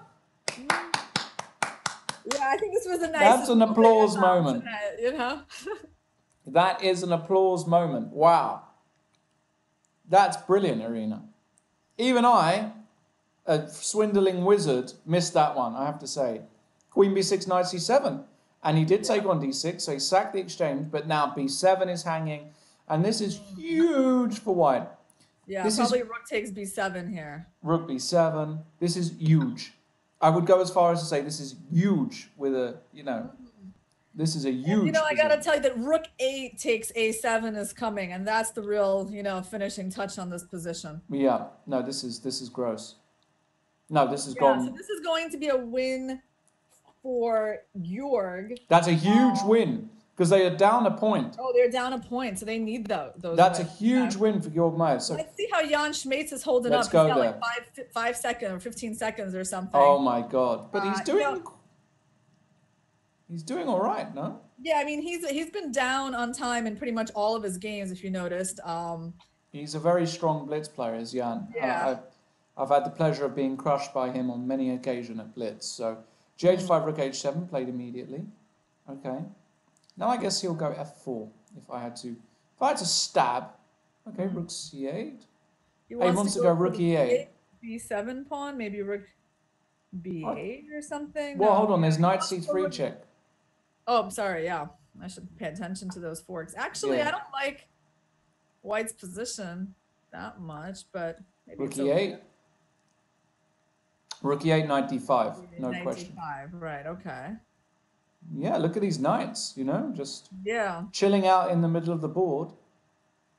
Yeah, the knight on c1 is also chilling out, but not in a very good spot. Yeah. So rook h3 is coming. Yeah, and Yevgeny, despite having a huge time advantage here, looks like he's gonna, you know. Maybe what I would do here, I don't know, like maybe bishop I mean, what about knight d3? Knight d3. Go knight d3, is that terrible? Yeah. If I take it and take on h3, I mean, what is Yeah. this? Well, I mean, he has to go knight d3 somewhere around here. Okay, no, he's still not. Okay, so he goes rook e8. Yeah, he wants to follow the king around. Okay, but he doesn't follow it around for... Oh, knight b3. Okay. I like this. I like this a lot more. Take on h3, knight d4 check. Knight d4. Okay, that was cover actually everything. Really Actually, this is now great. This is fantastic. Yevgeny Agros. Rook takes f5, and white is better. Yeah, white is a lot better. Rook h2, drive that king back. King d1. King f1, knight c4. Okay. Okay, so he's definitely putting up a lot of fight here. Yeah. King g1, good move. Rook a2, Rook I guess. A2, yeah. Whoa. He took on e3. Whoa. What? King h2. Wow. What? Gosh, What was that, dude? Oh, that's horrible. Horrible. Horrible. Jan Smeets. Oh, no. Oh, my God. What a horrible blunder. That's what happens when you got no time. But this is huge. This is know. huge news for the Stockholm Snowballs. They're going to be on 3 out of 3. Saving their best for last. This is going to be on 3 out of 3. They're going to be winning the league. Clear first. Yeah, poor guy. No, there's going to be one more game left. Hold on. There's still one more important game. There's the game Irina Agres. How is she Let's doing? go there. She's playing against Jassel Lopez. She is on the back foot, but she has got an extra exchange. Knight b7, great move.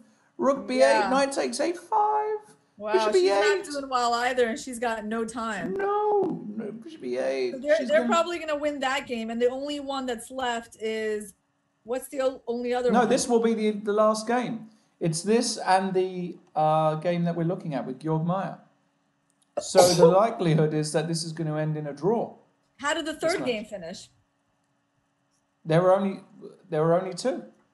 No, there was.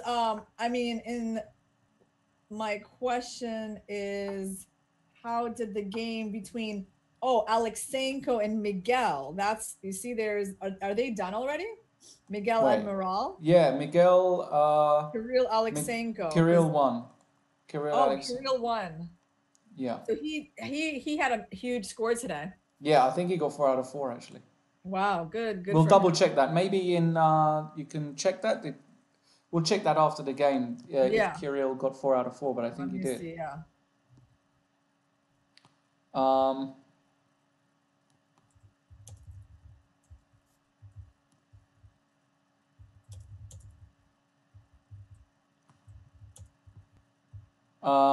Incredible. Yeah. And in this game, Jan Smeets fighting, but to no avail. He's got a passed a pawn, but it's just... Well, actually, you've got to be a bit careful. Knight c3, maybe. Yeah, there we go. King b3. Careful. a6. a6 probably. What? Oh, we're looking at a different game. Oh, yeah. Sorry, I'm going to go back to here. I'm going to go back to the Jassel Lopez game. Yeah, I'm looking to see how she's going to promote those pawns. Oh my God, this is gorgeous for white. Look at this position. Yeah, maybe c4 here. You can even take this bishop off. You could take him, definitely. And bring the king up. Not necessary, but you can do it. Yeah, and we got confirmation Alexienko did get 4 out of 4 this week. So absolutely crushed it, Kirill Alexienko. Wow. Massive score. Yeah, very nice job. Yeah. Absolutely. And the blockbusters are pulling away from the towers. I see out the corner of my eye, they are 7.5, 5.5. They only need a point left. We will go to that as soon as we get a result here. Jassel Lopez, is he getting nervous? Is he just trying to find out the best way to finish the job? Knight e6, check, king to g8. Now what is he going to do? Knight to c7, rook to a7. No, just king to d2. He really wants to take his time. He's not. But look at these knights. Irina, look at these knights. I mean, honestly, they can't be touched by the king or the rook. This is gorgeous. Right, good move. King c3.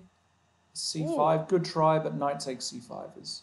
Knight c5, yeah. Rook d8 and knight b7 and c5, and it's fine. Knight b7, rook d7, c5. Yeah, c5, right. Yeah.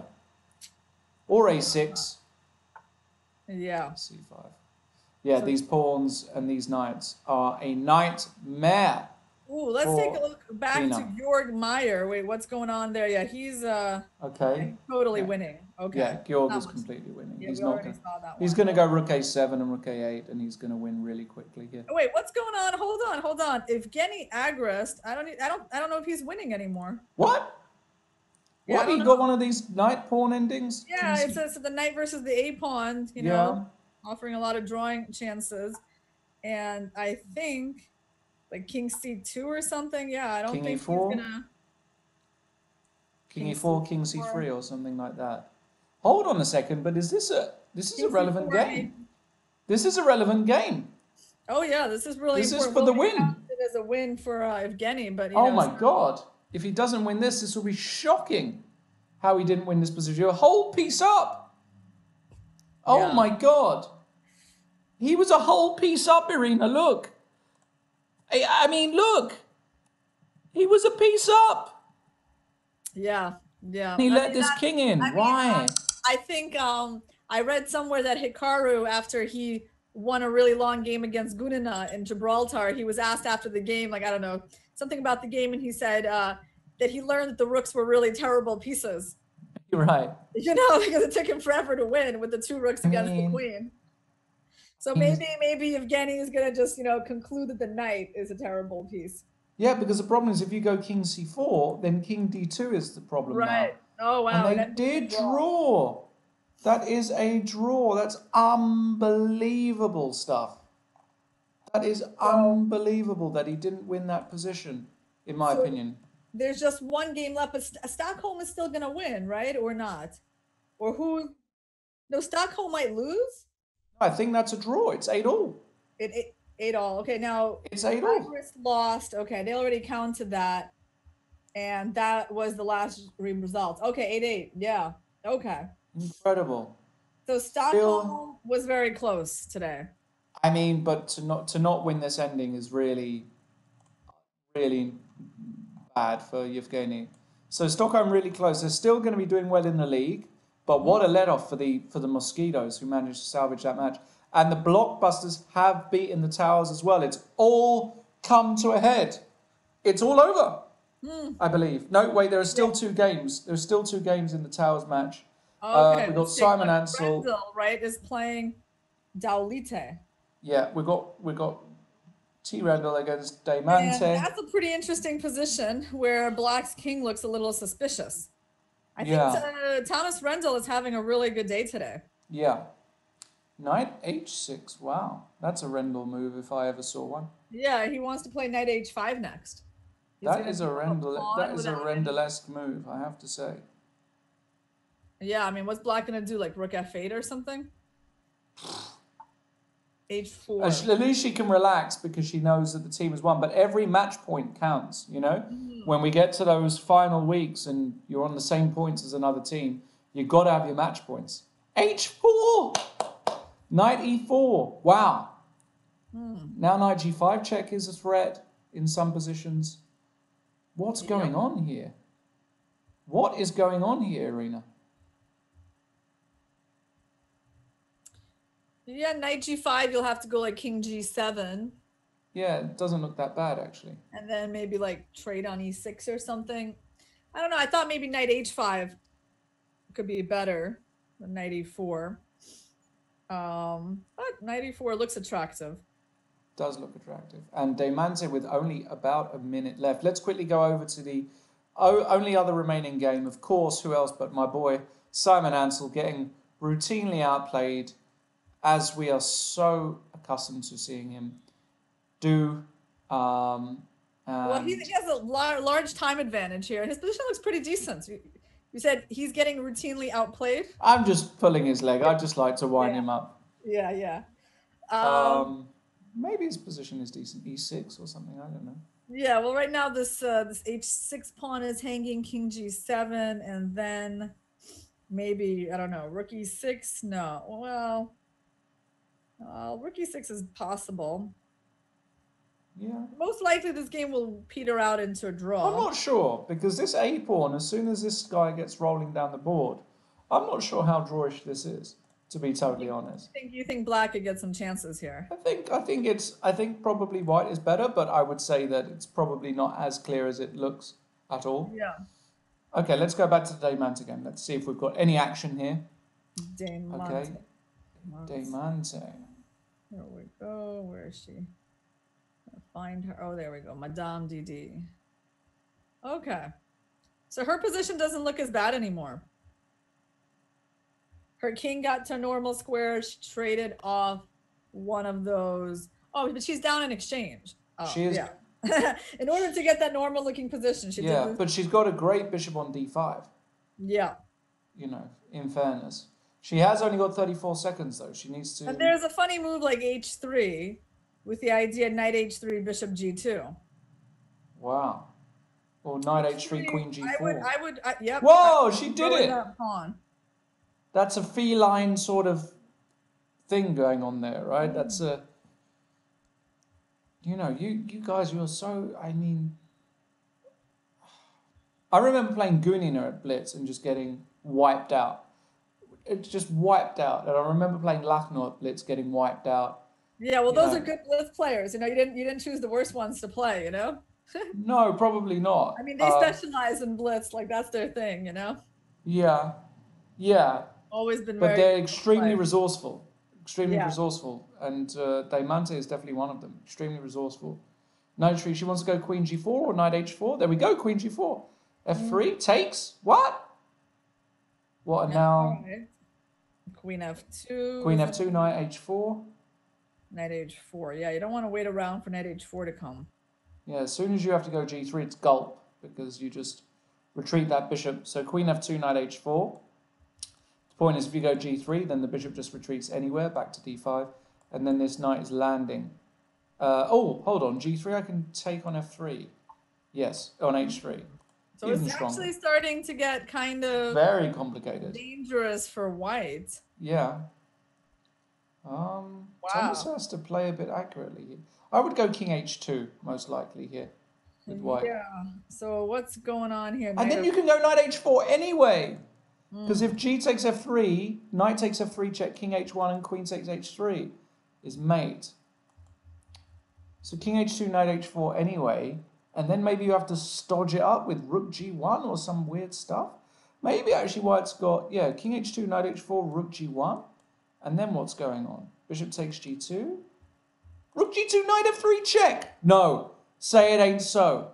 I will not go. Turn the lights on. I can't play queen takes h3. Carry me home. So Lawrence, they're somewhere else now. Right. Where are we going? Go to where they are because... where are we? G3, something similar is on the board. G3, Bishop e4 played. Yeah. And knight f3 check is coming with the business. Mm-hmm. The business is coming. Wow, it looks like she's outplayed him. Wow, amazing. Knight f3 check is nasty. 1 minute now for Thomas. Is he going to find the road to Amarillo?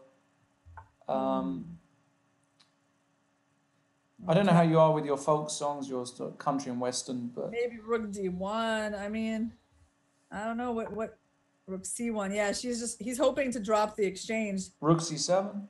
Yep. And then rook h8. That's what she wants. H8. Yeah, that's her. Wow. Wow, that's nasty. Rook h8 threatening all the way down here to h1. Yeah, he's paralyzed. He can't move anything. Wow. That's nasty. The knight f4 is the only piece that's really good, but you know, he can't move. That is nasty. The rooks aren't doing anything. Daemante. Beautifully. Increasing, you know, every point is a point. And the towers are going to be devastated because the towers are bottom of the league, and that will not change. That will not change. 0 out of 3, yeah. They're going to be on the only team on 0 out of 3. Rock bottom. Thomas Rendell is had a good day today, but this position he kind of messed up. Knight h4, rook h4, Hollywood stuff. Bishop d3 check. Oh my God, bishop h4, bishop d3 is coming. Good. This is disgusting. Yeah. Wow, what a game, Daemante. Absolutely fabulous. Bishop d3. Okay, now she's gonna look for the mate. Knight. What? I don't know about that move. I mean, Probably not Had some other necessary. things there. Knight D2 check. Did that work? Bishop H6. Out of nowhere, Thomas Randall. Rook E4. He's getting some pieces off. This is fantastic. Queen takes G3. He's winning. I cannot believe my eyes. What has Diamante done? King F2. Knight D2. King anywhere. Yeah. F2, King G1. Yeah. I would have gone to F2 so we could trade Queen E3. Okay, but hold on. What's going on here? Okay, now we've got a weird Knight E4, and she's centralized. Queen F4 check, but that king looks a bit Queen F7 check. Sure. Well, okay. Okay, that's fine. Rook G2 was not that fine. It was what is this? What? Okay. Well, going to where is he going? Where's he going? Queen F6. She's gonna trade now. Knight F6, solid. Why isn't she trading? She should have traded the queen. Yeah, she trades the queen. She never loses and can only win. I mean, now she could lose for sure. Well, for sure she could lose, but maybe it's just a draw. I think this is a draw, I bet he's gonna. Queen G5. He wants more. Thomas, the eternal optimist. What is this chess? Is this chess? Are we watching chess? No, not yet. Not yet. Queen H7 check. Oh, he's finally going to get the queen trade. Finally. Queen H5. No, she's still not trading queens. Now she does it.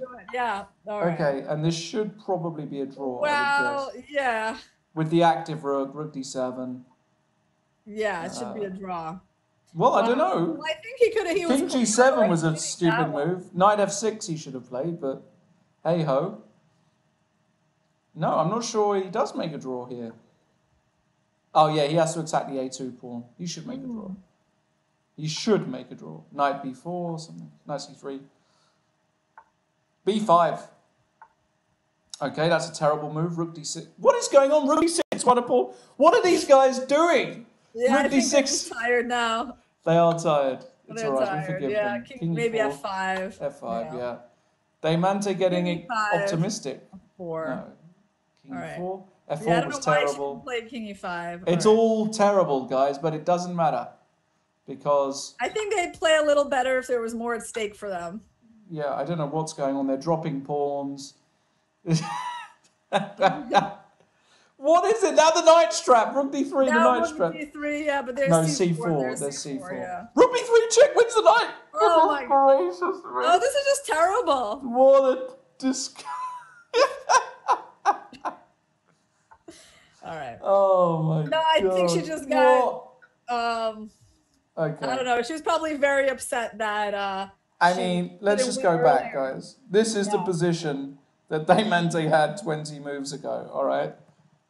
With all due respect, okay? This position here is... Well, so rook takes h4 is fine. Like, why not bishop d3 check for a start? That looks like a stone cold winner. But anyway, she didn't do that. Yeah, that's fine. Bishop takes h4 is also good. Yeah, Queen I thought g2. here, like, yeah, bishop. Isn't knight d2 mate? I'm sure it was mate, knight d2. Because knight d2 check.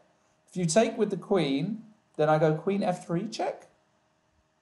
Or queen h3 check, maybe? Yeah, queen h3 check. And king e2, queen f3 is mate. Queen f3, so knight d2 was a forced mate. Knight d2 was mate in 3. But no, bishop g3 happened. And then bishop h6 check, credit for Thomas to finding that. And then rook takes e4. And then suddenly, if anybody was better, it was maybe white. Maybe not. I don't know. A nice move, yeah. But a very sad loss there for Diamante. And the Towers have salvaged what could be an important, point. You never know. Well, I guess that's like the moral compensation. They lost the match, but at least they got this point. I mean, my goodness me. Anyway, that was good fun. So that's it, actually, folks. I'm just going to get confirmation as to when we are going to end the shows.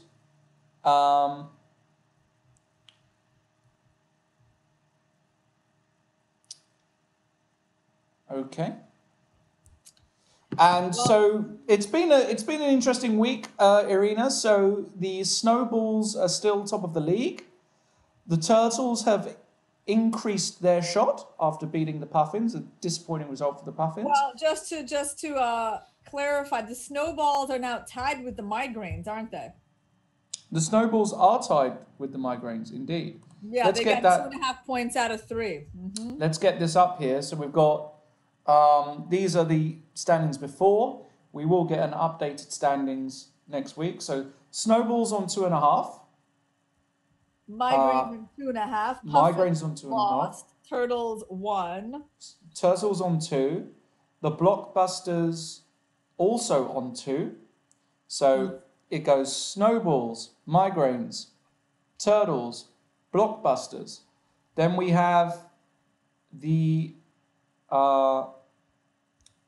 London Lions. How did they do? They lost. So the Lions are on 1, the Mosquitoes are on 1, and then the Towers on still 0. at the bottom. Maybe they need you to join them. I'm going to actually get a screenshot for you guys real quick. Okay, hold on. I'm going to get this. I'm going to do even better. Bear with me for 1 second, guys. Bear with me for 1 second while I bring this up for you. All right. And here we go. Yeah, do a little. Here are the standings. I'm just going to put that over the board for the second as it doesn't. So here are the standings, guys. Updated, just to confirm. Marseille Migraines on 2.5 with the Stockholm Snowballs. The Marseille Migraines are slightly ahead on game points. This is why game points are so important. Turtles and the Cam Blockbusters are on 2 points, with the Turtles edging it on games points. Puffins are on 1.5. The Lions are on 1, with the Mosquitoes on 0.5, and the poor London Towers all the way at the bottom on 0 points. And I believe that is it for us here at the Central Division. We will be back next week. Thanks so much, Irina. It was absolutely lovely doing this with you today, as usual. Thank you, Lawrence. I feel the same way. And thank you guys for watching. And thanks for spotting all the moves. Yeah. That made my job a lot easier. We're going to just pass you guys over to none other than Danny Wrench and my main man, Bobby Hess. A wonderful team. I love watching them. Great team. We will be back next week. Thanks for everybody hanging out with us tonight. And remember, don't go anywhere. Danny Wrench and Bobby Hess ready for you guys now to give you more action. This is the Pro Chess League. This is Chess.com. See you later, guys.